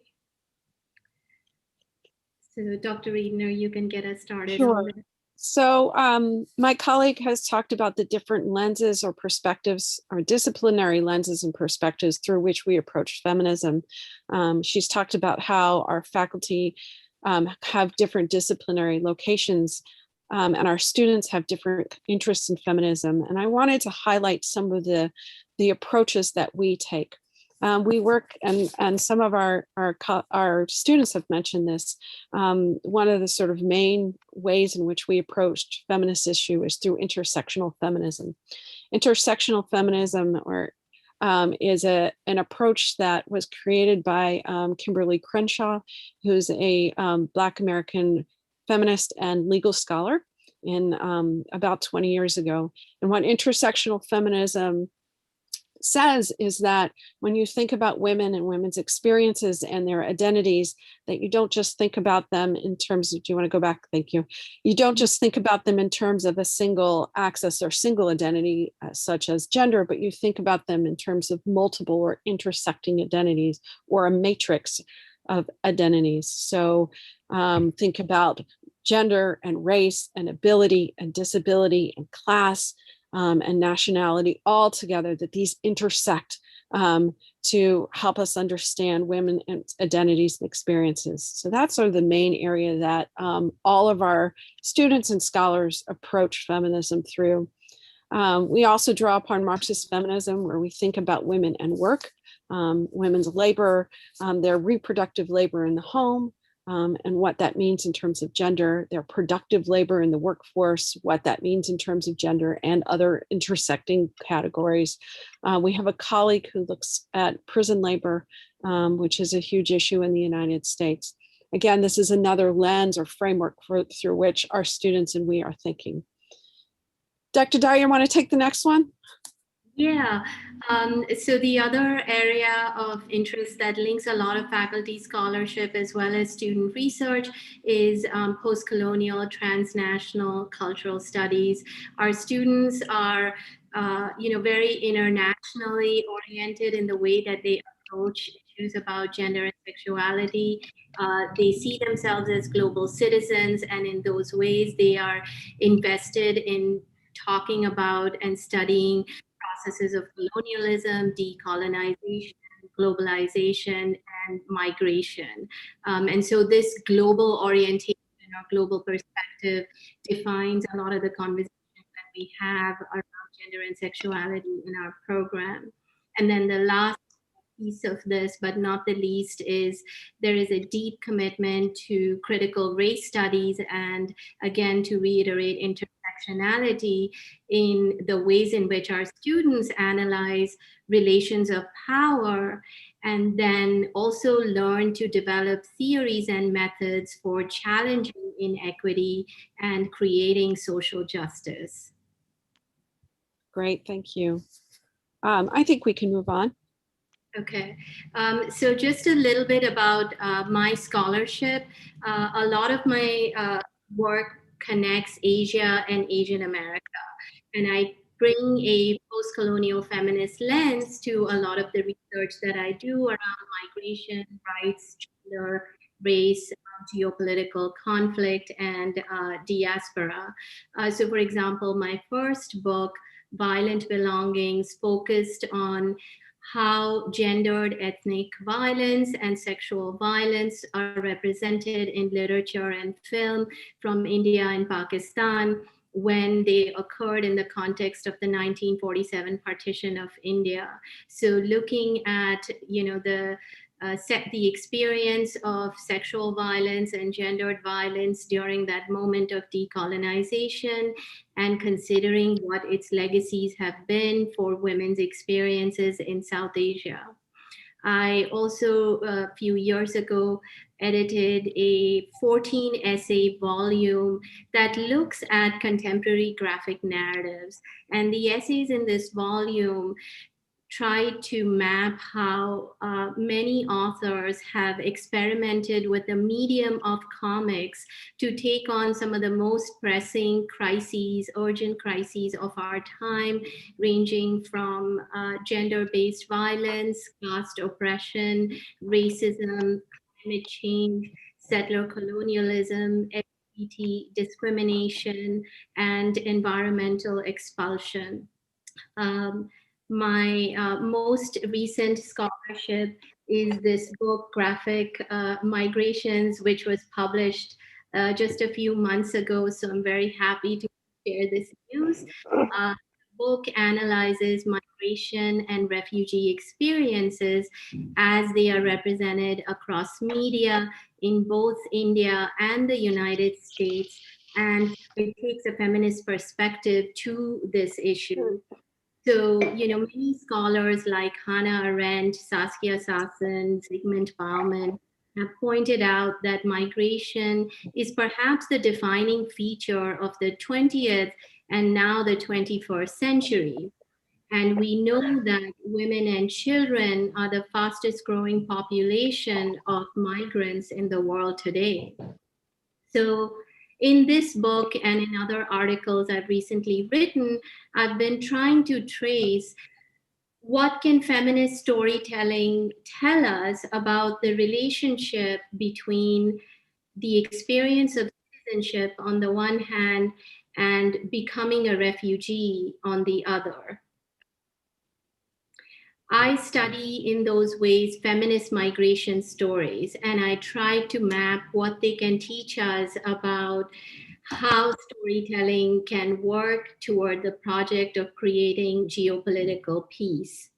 So some questions I've been interested in this book, as well as my research, have been, how can we understand or think about how gender, sexuality, religion, race, and class structure that unequal relationship between the citizen and the refugee.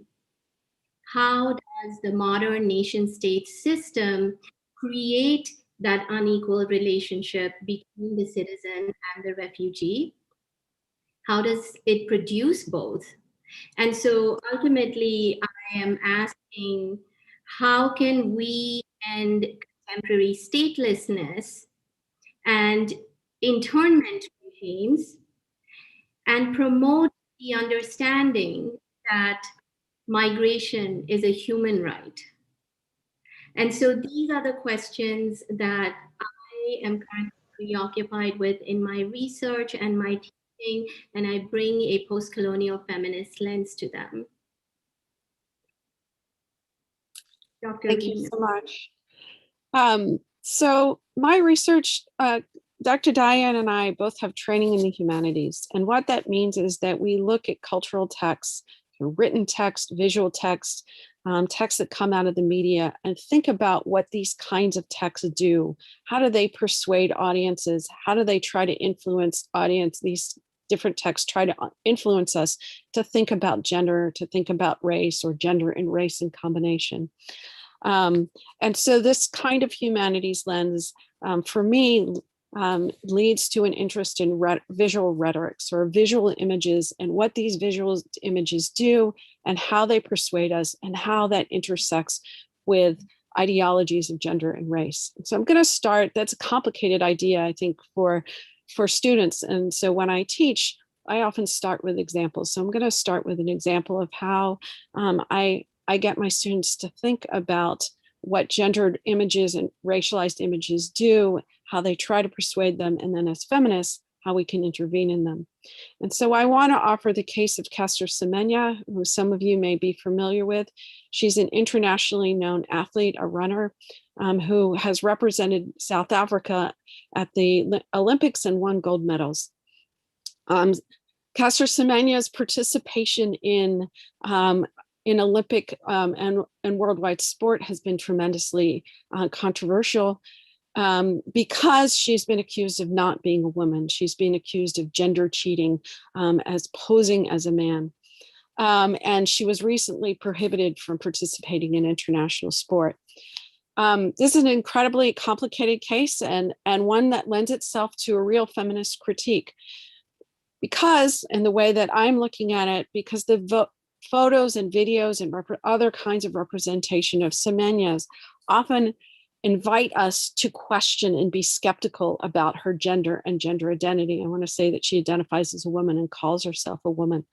And these photos and images and texts often ask us to challenge her identity and to participate in a skepticism about her as a real woman.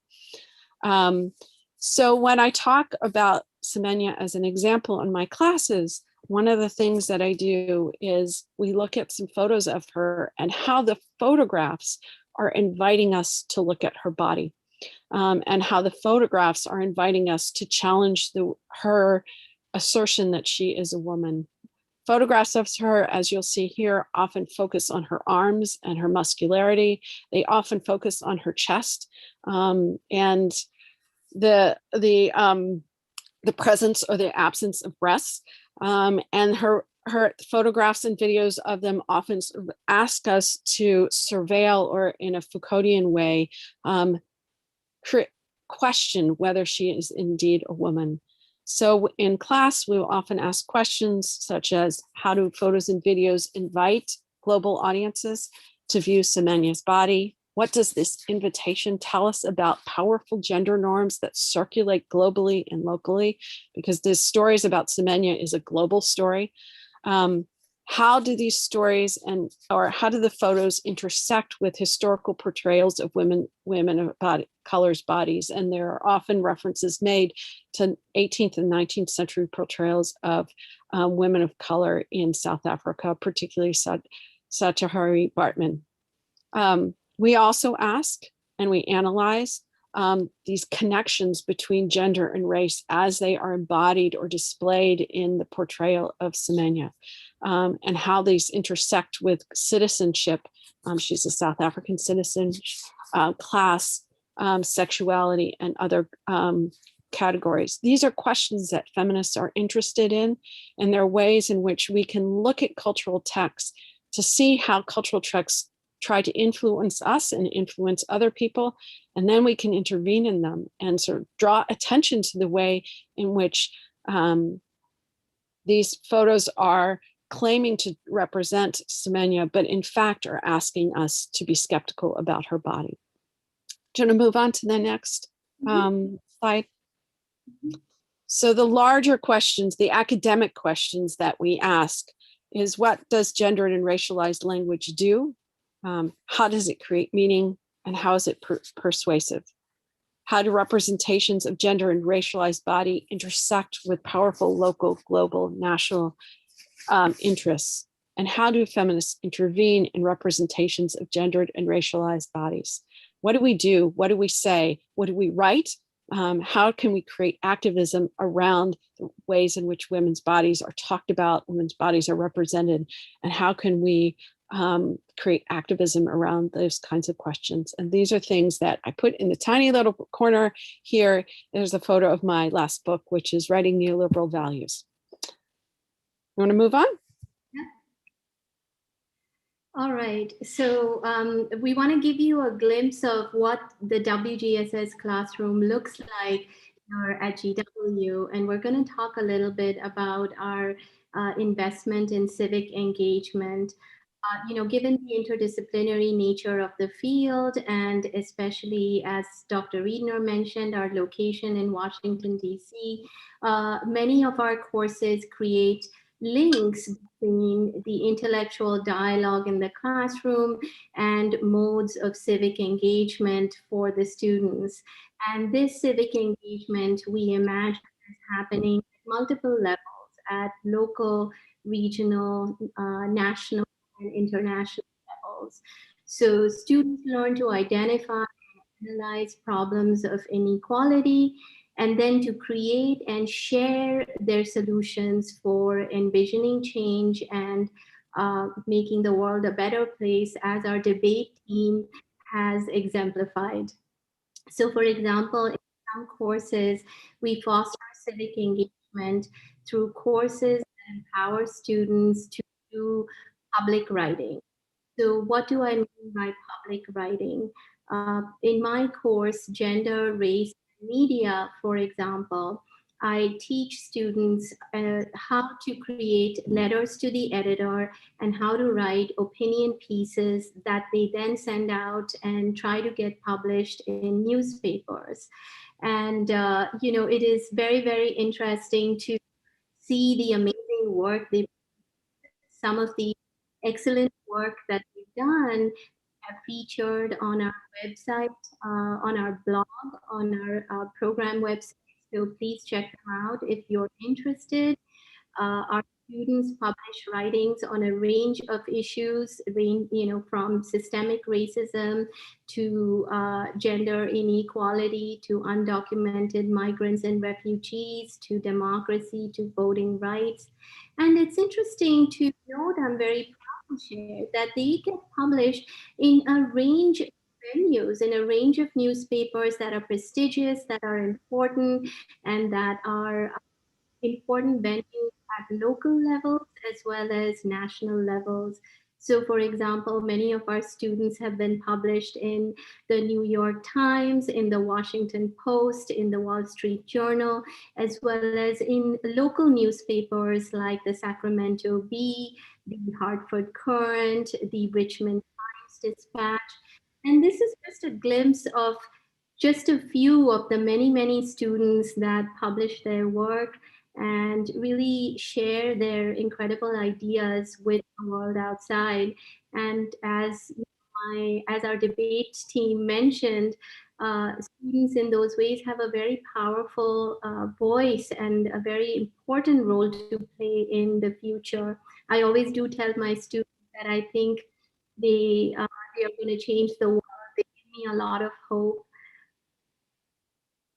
I want to just give you a glimpse of also the graduate student research topics that represent the sort of international diversity of research topics that our graduate students work on. Again, they pursue interdisciplinary investigations that cover a range of issues related to gender and sexuality.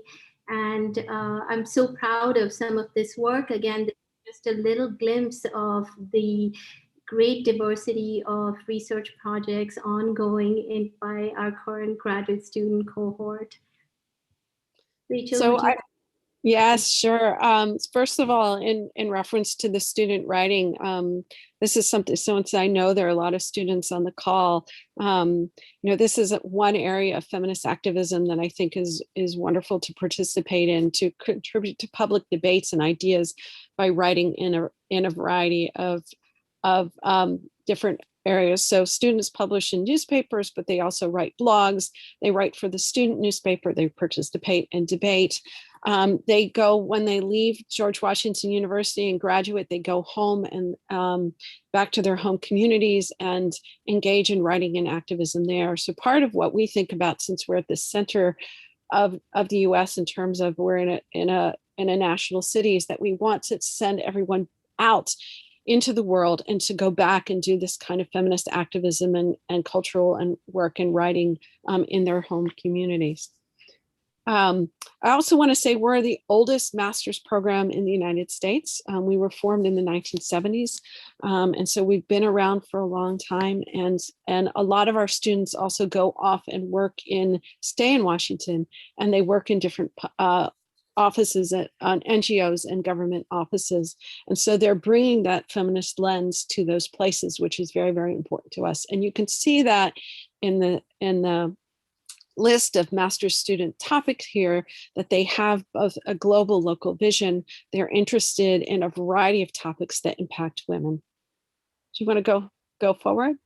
Yes, and also the graduate students often publish quite regularly in my colleague Dan Moschenberg's blog, Women in Beyond the Global. This is a blog he has been editing for many years, and graduate students regularly publish there. So as Dr. mentioned, their voice reaches many, many parts.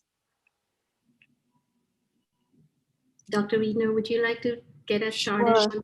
So on our campus at George Washington University, we have different student organizations.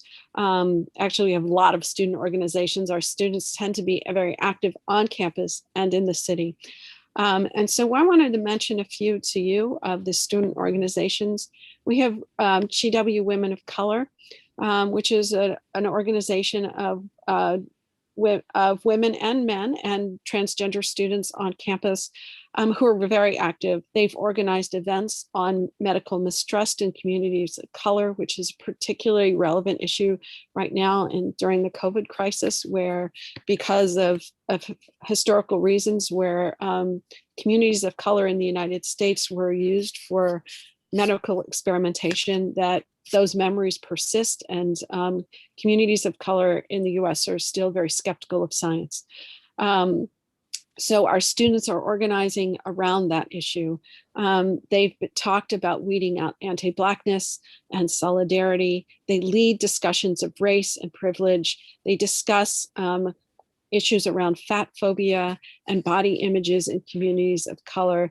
These are examples of topics that they have organized events around and that they've invited speakers to, and we're really, really proud of their activism and hearing, and it's important for us to hear their voices on campus. Go ahead.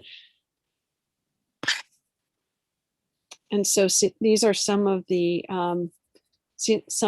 flyers for the events that students have organized. Dr. Daya, do you want to talk about this a little bit more? Yeah, so we conceptualize the incredible activism and organizational leadership that our students are very invested in and put a lot of energy in as being related to our project to foster that interdisciplinary connection between intellectual analysis, policy creation, and civic engagement, right? All of those pieces come together in these kinds of conversations and modes of activism that our students organize. So for example, a couple of years ago, our undergraduate students took up our invitation and established their own WGSS Student Association. And through that space, they have been creating many conversations as well. And they have recently launched, I'm very proud to say, their own podcast, which is called Blue-Haired Girl Culture. And you know, if you get to listen in, but you know, these are the energetic and dynamic interventions that we are so proud our students are enacting on the ground every single day. All right, so I'm hearing that we need to wrap up. Our last slide is just a quick review of some of the topics and conversations that we see emergent in the field of feminist studies. And so we'll put that there, but we'll thank you very much for listening. And we look forward to hearing from you, all of you, and look forward to future collaborations. Thank you, everyone.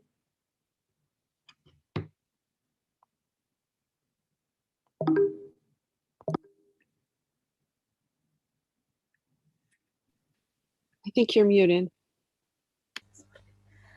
Okay, thank you for Dr. Riner and Dr. Daya. Thank you for your works, and thank you for opening the opportunities and empowering young students to write their opinion on various issues. I hope Indonesia will also have more like that. And so thank you for being very inspirational for us tonight. Now, our last but not least presentation, entitled Why Women Have to Write, Writing as Empowerment.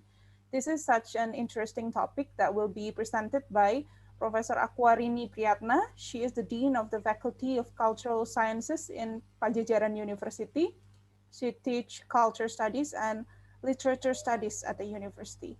Thank you for being with us tonight, Professor. You have 10 minutes to share your presentation. The floor is yours.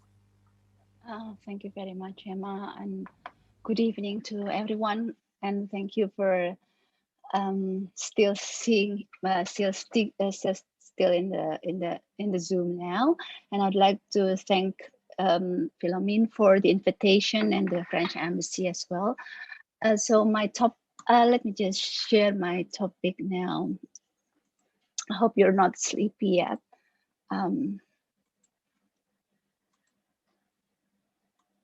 Okay. Can you see my PowerPoint? Yeah. So yeah, the title that I'm going to present is Why Women Have to Write, because I think that writing is an empowerment. And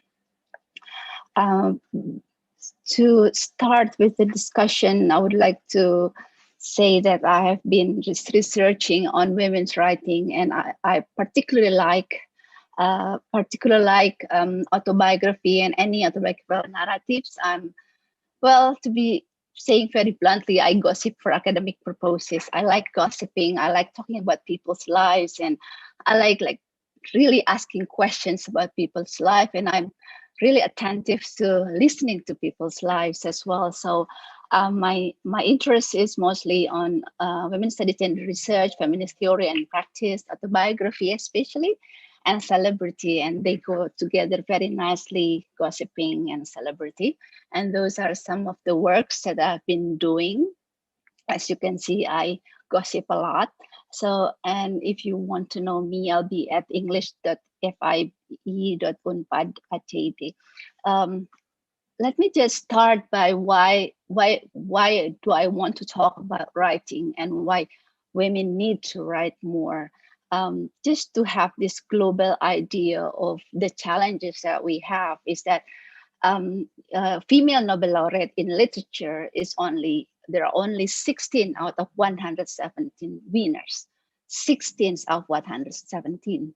And if you can see, this is the advantage of presenting at the final stage of an event. I got to collect stories from other people. I've got to listen to other people's experience. And one of the things I find is the intersectionality. If you can see from the list of the female Nobel laureate in literature, you don't see Asian there. You don't see Asian women. That's also another challenge for us.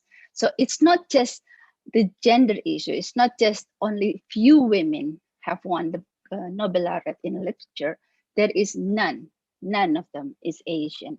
So Asian lives have not been represented adequately. So that's just the background. In Indonesia, for example, there is clearly a gender bias in literature. I look at Encyclopedia of Indonesian Literature, and out of 246 writers, there are only 40 women listed. Some prominent women writers are not even documented. They are not even listed there. People like Leila Kudori, Jenna Mesa Ayu at the EHESS, they're not there. And they have been writing a lot. Clearly, there is an issue there. And there is also an issue where I think when people come up with these ideas about the list of prominent writers, there is also a tendency of marginalizing women writers.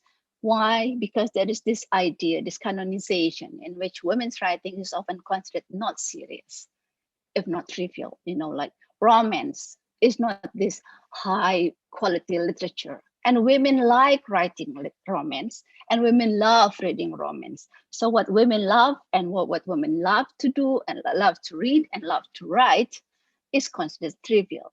But the thing is, we have been brought up to think that romance is our focus and our lives. Another thing then, because it's just trivial thing, that women's writing is just this lowly genre. So this is a challenge for people in literature studies. Another thing is that, women literature and gender bias is that I have been collecting also people's anecdotes and I like it. And then Catherine Nicole says that writing under a male name makes you 8 times more likely to get published. She writes using her own name. She doesn't even get response, It's simply put away because it's not interesting, because they assume it's not interesting simply because the name is Catherine, it's women. She said she changed her name and she got response with lots of feedback. And this is, we're talking about this, this is the Catherine Nichols wrote.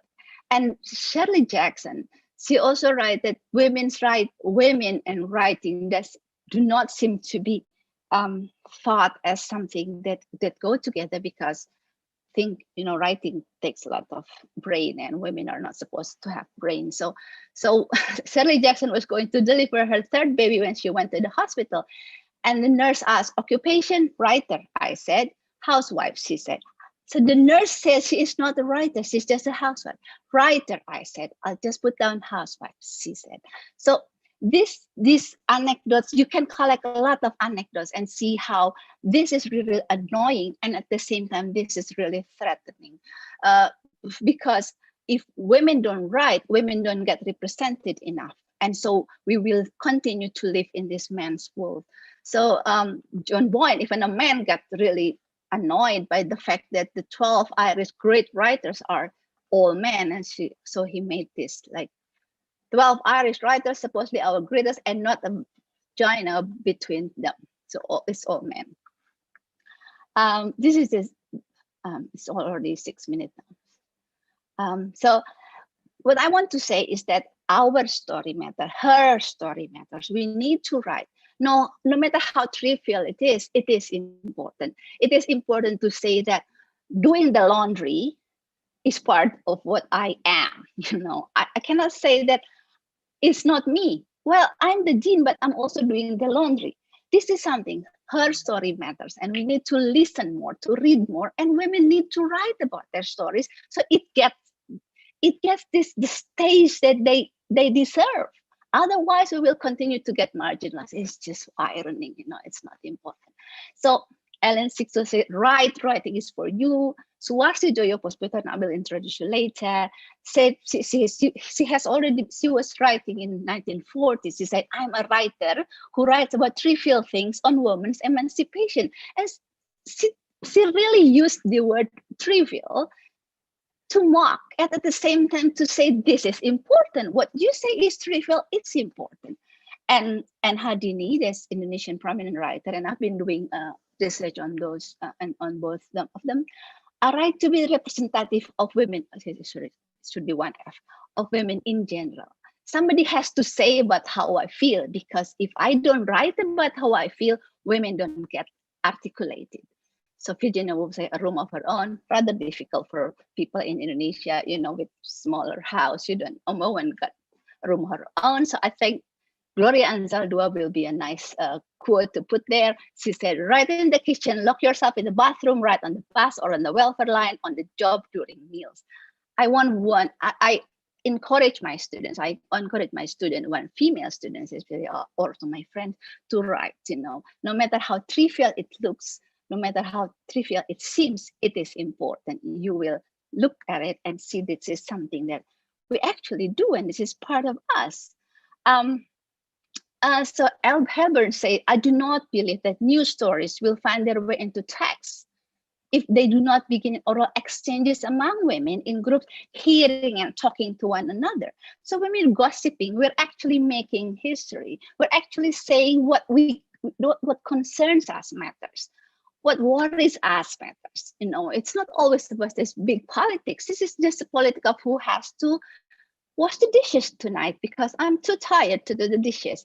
All those things might matter. As long as women are isolated from one another, we don't talk about that, not allowed to offer other women the most personal account of their lives, they will not be part of any narratives of their own. We need to make the history, we make the stories, we tell each other's story. Men call us gossiping, we're making history actually.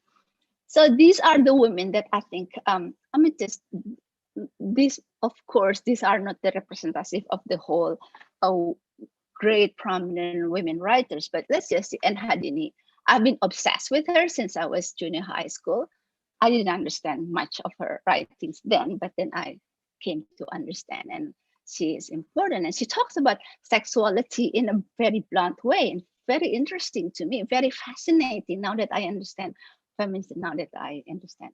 And Suwarsi Joyo Puspita was also fascinating because she is a nationalist. She's also a feminist, and she talks about how nationalists and feminists had to negotiate in a way that there are divided room, as if like feminist movement is not the same as nationalist movement, and how she had to move between the living room where the politics, the national politics had takes place, and the place where she is assigned to in the kitchen. Her writings are mostly autobiographical, and it's fascinating, of course, and people will know Virginia Woolf, Sylvia Plath, Maya Angelou, and Toni Morrison. They also talk about their lives, and it's what they do is important. Now, people say celebrities nothing, you know, but I think we talk about celebrities like they are our friends, like we know them, we get disturbed by them. We are happy when they find this, you know, this nice man or whatever, but they are part of our lives. So I also had this research on their autobiographies, and I see these complexities of negotiating the celebrity culture, their identity as celebrity, and at the same time their identity as female, as women. And at the same time, they want to produce themselves, to produce this identity of being this modern kind of celebrity centering in Hollywood. But at the same time, they say, I'm Indonesian, you know, that this negotiation is important. And how do we see that? We see it from the life that they are telling us. Well, yeah, biography is not always accurate, but they're still what they want. It's still about how they want to present themselves. It's still about the life that they want to present. And I think it's still, it is important to look at these people's, women's lives. And because it's 11:20, like I also think that in many of my researches, I use writing as method. I ask my research subject to talk about their lives, to write, actually write. I just prefer them to write. And because why writing? Because they have the room, the space that they create to tell us to tell their stories, because experience, like Anne Gray said, can be understood as discursive site of articulation upon and through which subjectivity and identities are shaped and constructed. For me, my research on education, like experience of doing graduate studies, mothers doing PhD actually, it talks about how experience is layered and complex. So, and by telling stories, we tell others and ourselves. The stories that we tell is a cultural practice deeply embedded in everyday life. Who is picking up the children? Who's cooking? Who's doing the dishes? Who's closing the window? Who makes sure that the grocery is there? Is about all this political and ideology and the subjective and identity that we are building and are built upon us in our society. So I would like to conclude my presentation by saying that all women have their own stories about their lives, and every single life deserves to be articulated. It doesn't have to be prime minister, doesn't have to be president. Like everyday woman doing everyday life makes history, because I wouldn't know how my grandmother cooked if I didn't get the stories from my mother. So, and I also wrote in my book in 2006, very, very affirmative. I say, I am angry, therefore I write. I was most productive when I'm angry with the situation. So I think that should be all from me. Terima kasih. Thank you. Merci beaucoup. Thank you so much, Professor. Thank you so much. Thank you. Right, no matter how trivial it seems, that's a good reminder for us all who might often insecure to write our thoughts, afraid of being judged. So write for us, for the histories, because our stories matter. Thank you so much, Professor. I wish we could spend the rest of our time talking more about this issue, but unfortunately we have to move on to Q&A session, and we only have 30 minutes to answer a lot of questions in the chat box. So I hope panelists could share us the answer for not more than 4 minutes for one questions. I know it's very short, but I hope we can do it. So the first 3 questions is for Dr. Ridner, Dr. Daya, and Dr. Florence. So for Dr. Ridner, hello, I'm Shirley from 11 Maret University, Indonesia. I would like to ask a question to Dr. Ridner. What is your opinion regarding the conflict that has been happening in sports for trans? For example, there are some people or parties that believe trans, especially men to women, are not allowed to compete in women's sports competition because they believe that it is not fair for the cis women. How can we solve this conflict? And then a question for Dr. Daya. When I brought up the discussion on feminism to my class, I received many genuine questions from my students whether or not feminism compatible with the religions that they embrace. To some extent, I can understand why those questions raised. In my perspective, the patriarchal interpretation of religion teaching can also be a significant cause that hinder gender equality. How do you think the best way to promote gender equality when it is confronted to a sensitive issue like a religion, especially in the classroom? And the last one for Professor Florence. In daily life, people are more aware of gender equality now. However, there are still many gender discrimination, and people are like to use gender equality only for the political needs. How to make concept of gender equality to be more practical? So this is the first 3. We will continue with the next 3 after this 3 first. Professor and Doctor, if you want to answer the question. Okay, I can start. There's a question about gender and participation in sports, and I think I'm going to give this a philosophical response in the sense that it depends on how you think about gender. Is gender something that is attached to biological sex, or is gender something that has to do with identity and experience and the way in which you interact in the world? These are incredibly controversial issues in the United States, all over the world. I'm getting some echo here, sorry. But what I would say is to change the framework through which you ask these and think of people, not you, but people ask about and think through these questions. So how do you think about gender? What is gender? What does that mean in terms of the way in which people participate in the world? If you think about gender as an identity rather than as something that is attached to biological sex, that has an implication for sports and other areas.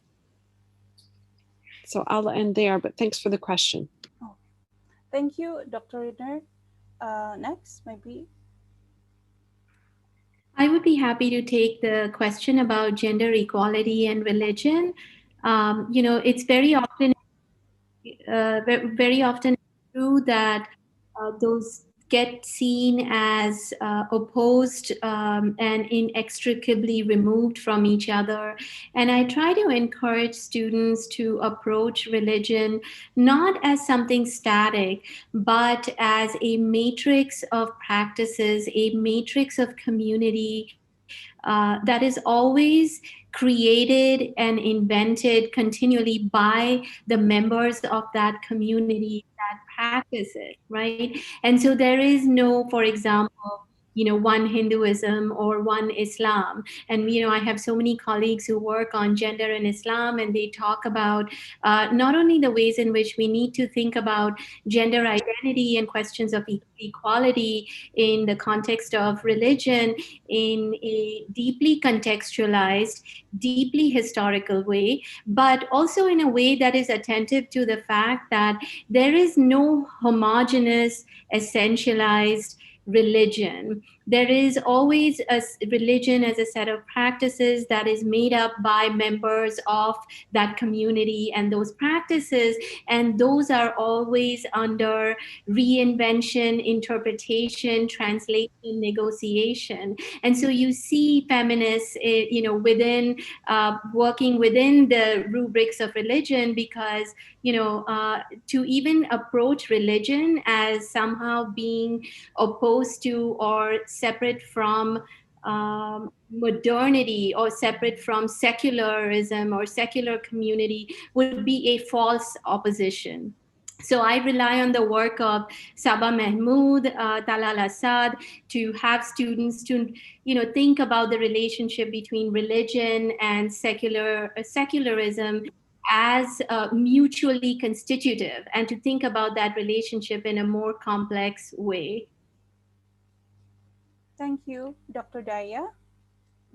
Professor Florence? Oui, je suis tout à fait d'accord avec ce qui vient d'être dit sur la religion. Et pour répondre à la question sur comment le changement, j'avais envie d'insister sur l'importance de l'enseignement. L'enseignement universitaire, mais aussi l'enseignement dans les classes secondaires et primaires. Et c'est un grand enjeu.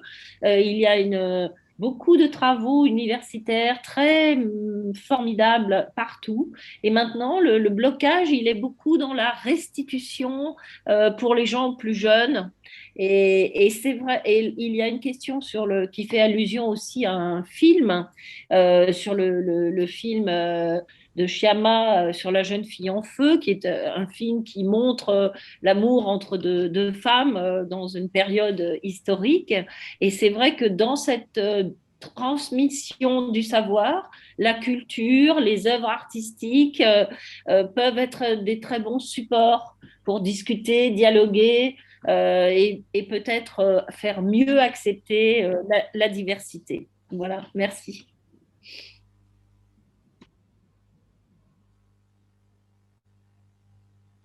Okay. Thank you, Professor Florence. I hope the professor and doctor's answer could answer some of the questions that have been sent to us. So we continue to the next, the second part.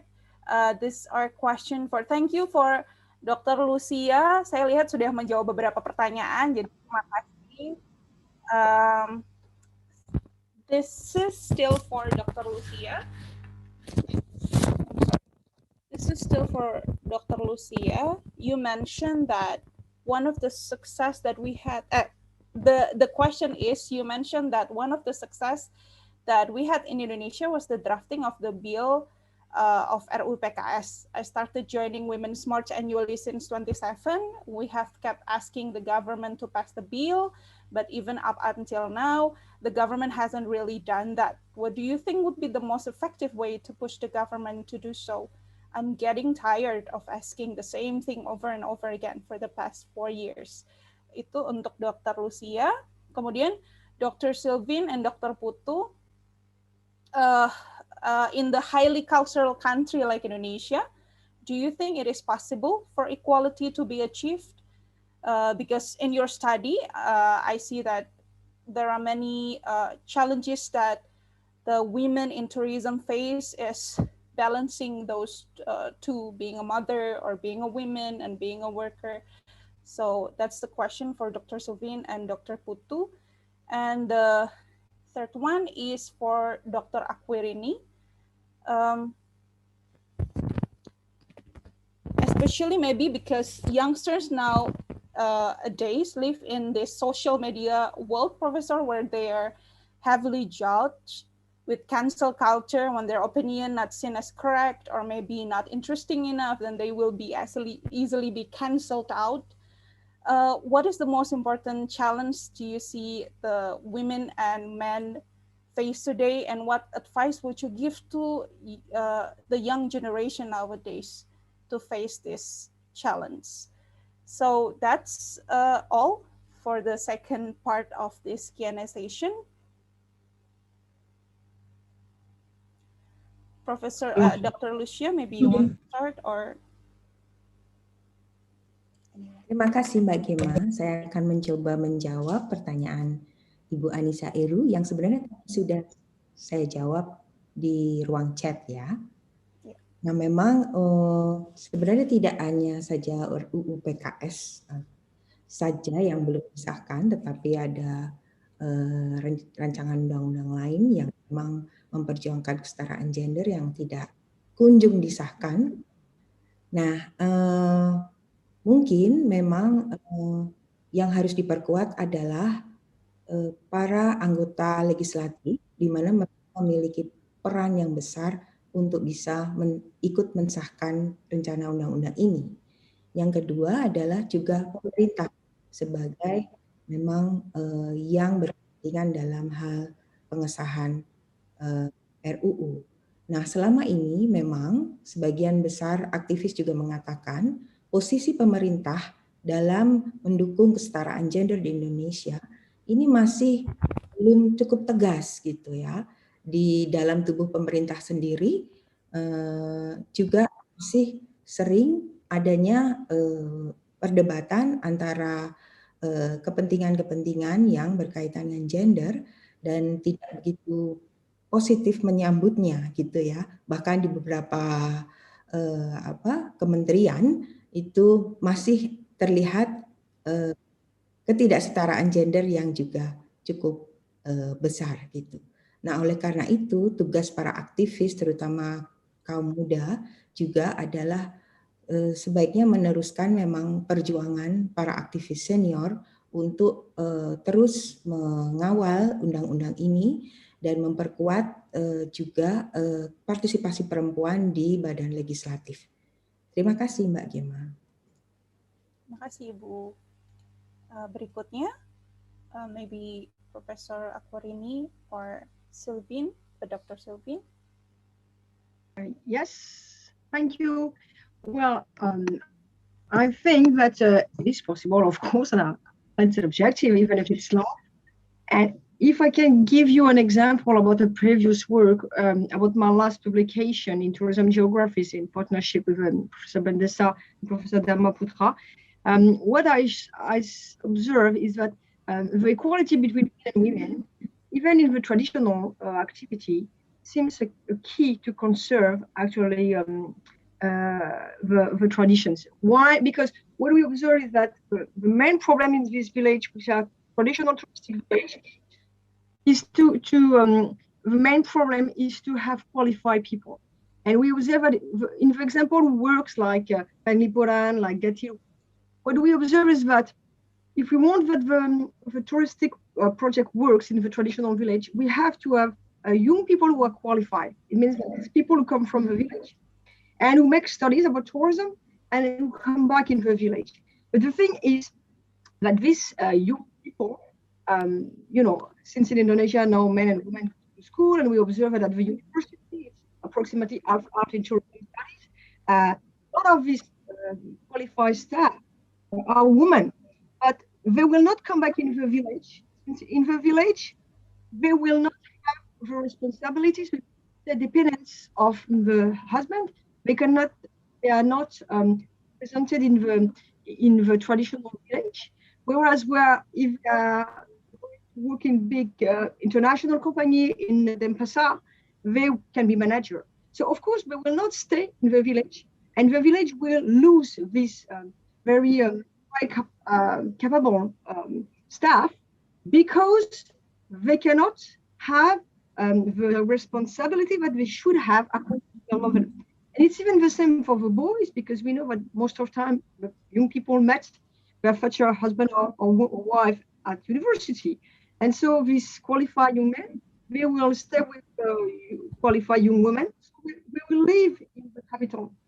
And so in order to preserve this, because in this traditional village, the idea is to use tourism to a tradition. So of course there are adjustments, there are some modernization, but they have to have a balance, and they need absolutely, because tourism is a work, you cannot invite tourism. So they need this educated professional staff. But as long as the woman won't have any official responsibilities, it means that they will lose all the time this qualified staff. So it means that in order to preserve, to give a possibility to this village to continue their tradition, we know that tradition is always reinvented. It's an invention tradition. In order to keep their traditions, they have to adapt to a better place to women. So I think, of course, it's not easy. When we say, for example, that the fact that in order to be satisfied, the women have to also with as housewife, even if it's not the same proportion in France, I think we have it also. It's not, women don't want now to some women choose between work or family, but nowadays you can be manager and have also a family life. But we know that it's not 50-50, the work in the house between men and women. Even if it's better, it's not 50-50. So I think that we have the same kind of problem, but at a different level. So I think the fight is not win in France, it's not win in Indonesia, but of course I think it's, even if it will be different because each culture is different, okay? And that's why it's so important to cross the analysis of a French and of a Balinese, because the perception of what is acceptable is different. For example, we make interview with women who say, I have my money, I still give it to my husband, but I feel more responsible, so I'm happy with my situation. This is not acceptable for a French girl. I will give my money to my husband, of course not. But we have to understand this, and if it's different state, yes, I think it's a necessity to eventually have a balance and equality between men and women. And the education will show that half are boys and half are women means that we tend towards this. Yeah, thank you, Dr. Sylvain, for the answer. And Professor Aquarini, you have 4 minutes for your answer. I don't think there is any question directed to me. Okay, I will repeat my question, Professor. It's your question. Okay. Especially maybe because youngsters nowadays live in the social media world, where they are heavily judged with cancel culture when their opinion not seen as correct or maybe not seen as interesting, then they will easily be canceled. What advice would you give to this young generation nowadays to face this challenge? I think advice is a strong word. I have two sons, and I can't even give advice to them.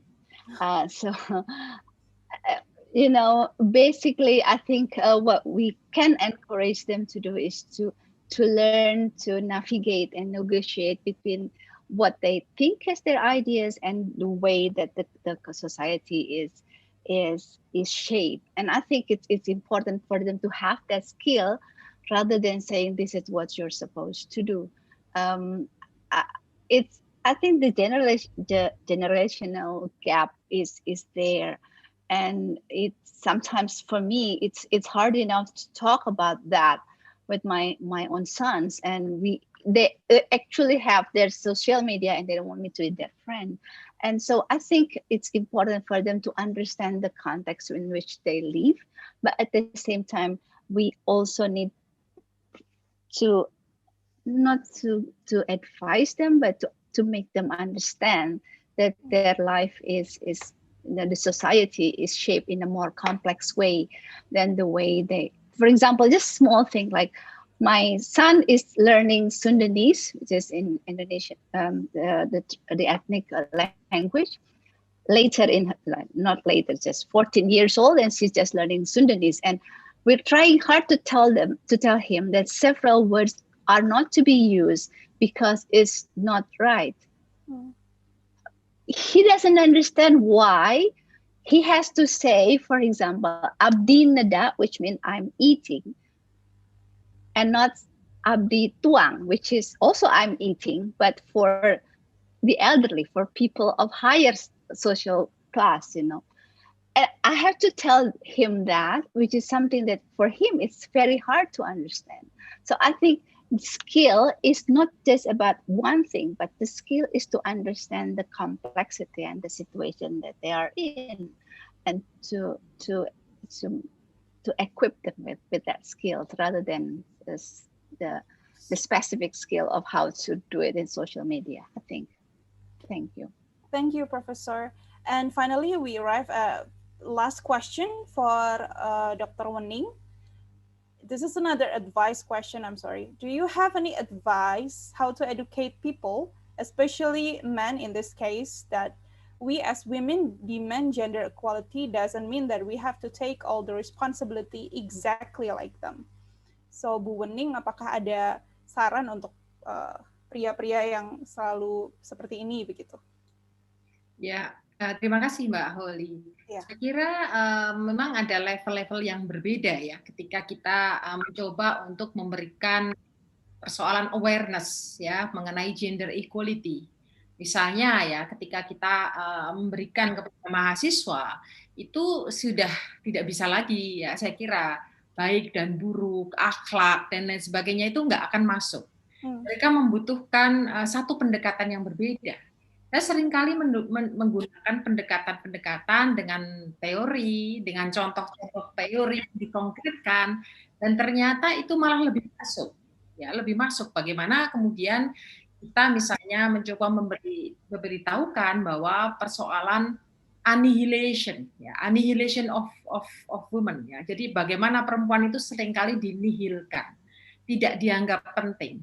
Itu saya tunjukkan dengan teori-teori. Misalnya ya, di-omission kan, ada di-trivialization kan, condemnation. Nah itu kemudian malah justru menjadi masuk ya di dalam bagaimana kita coba menjelaskan persoalan gender equality. Jadi ada strategi yang berbeda bagi yang anak masih primary school, secondary school, dengan yang sudah mahasiswa itu berbeda saya kira strategi-strateginya. Mungkin seperti itu Mbak Holly. Oke, terima kasih Dr. Wening. Terima kasih sekali lagi untuk semuanya. Thank you very much again for the fruitful discussion today.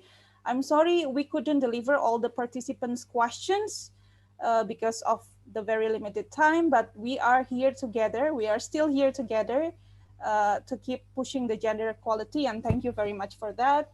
Before we end this webinar, I would like to invite Ibu Philomen Robin to launch the Scholarship for Gender Studies Master. This is a wonderful news. So Ibu Philomen, the floor is yours.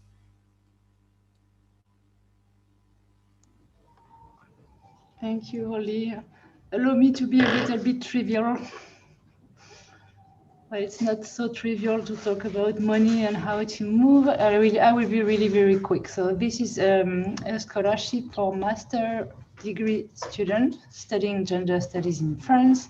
And on the next slide, you will have some more details. Yeah.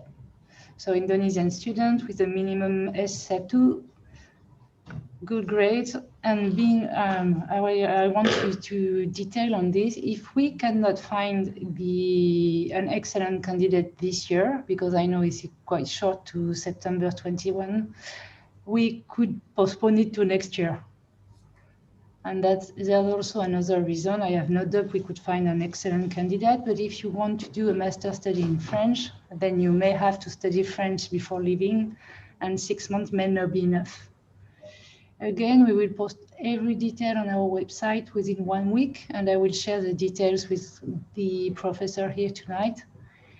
Yeah, you can move to the next slide. Please, in case you need any information, in case you want to follow up on this meeting. And I think I will stop here because it's late, and we were lucky enough to keep our audience for 2 hours and a half, which is a great success. So I really, really want to thank every participant. I think in my 1 year and a half in Indonesia, this is the first time I can see so many students listening to a webinar, and a webinar or a real life workshop.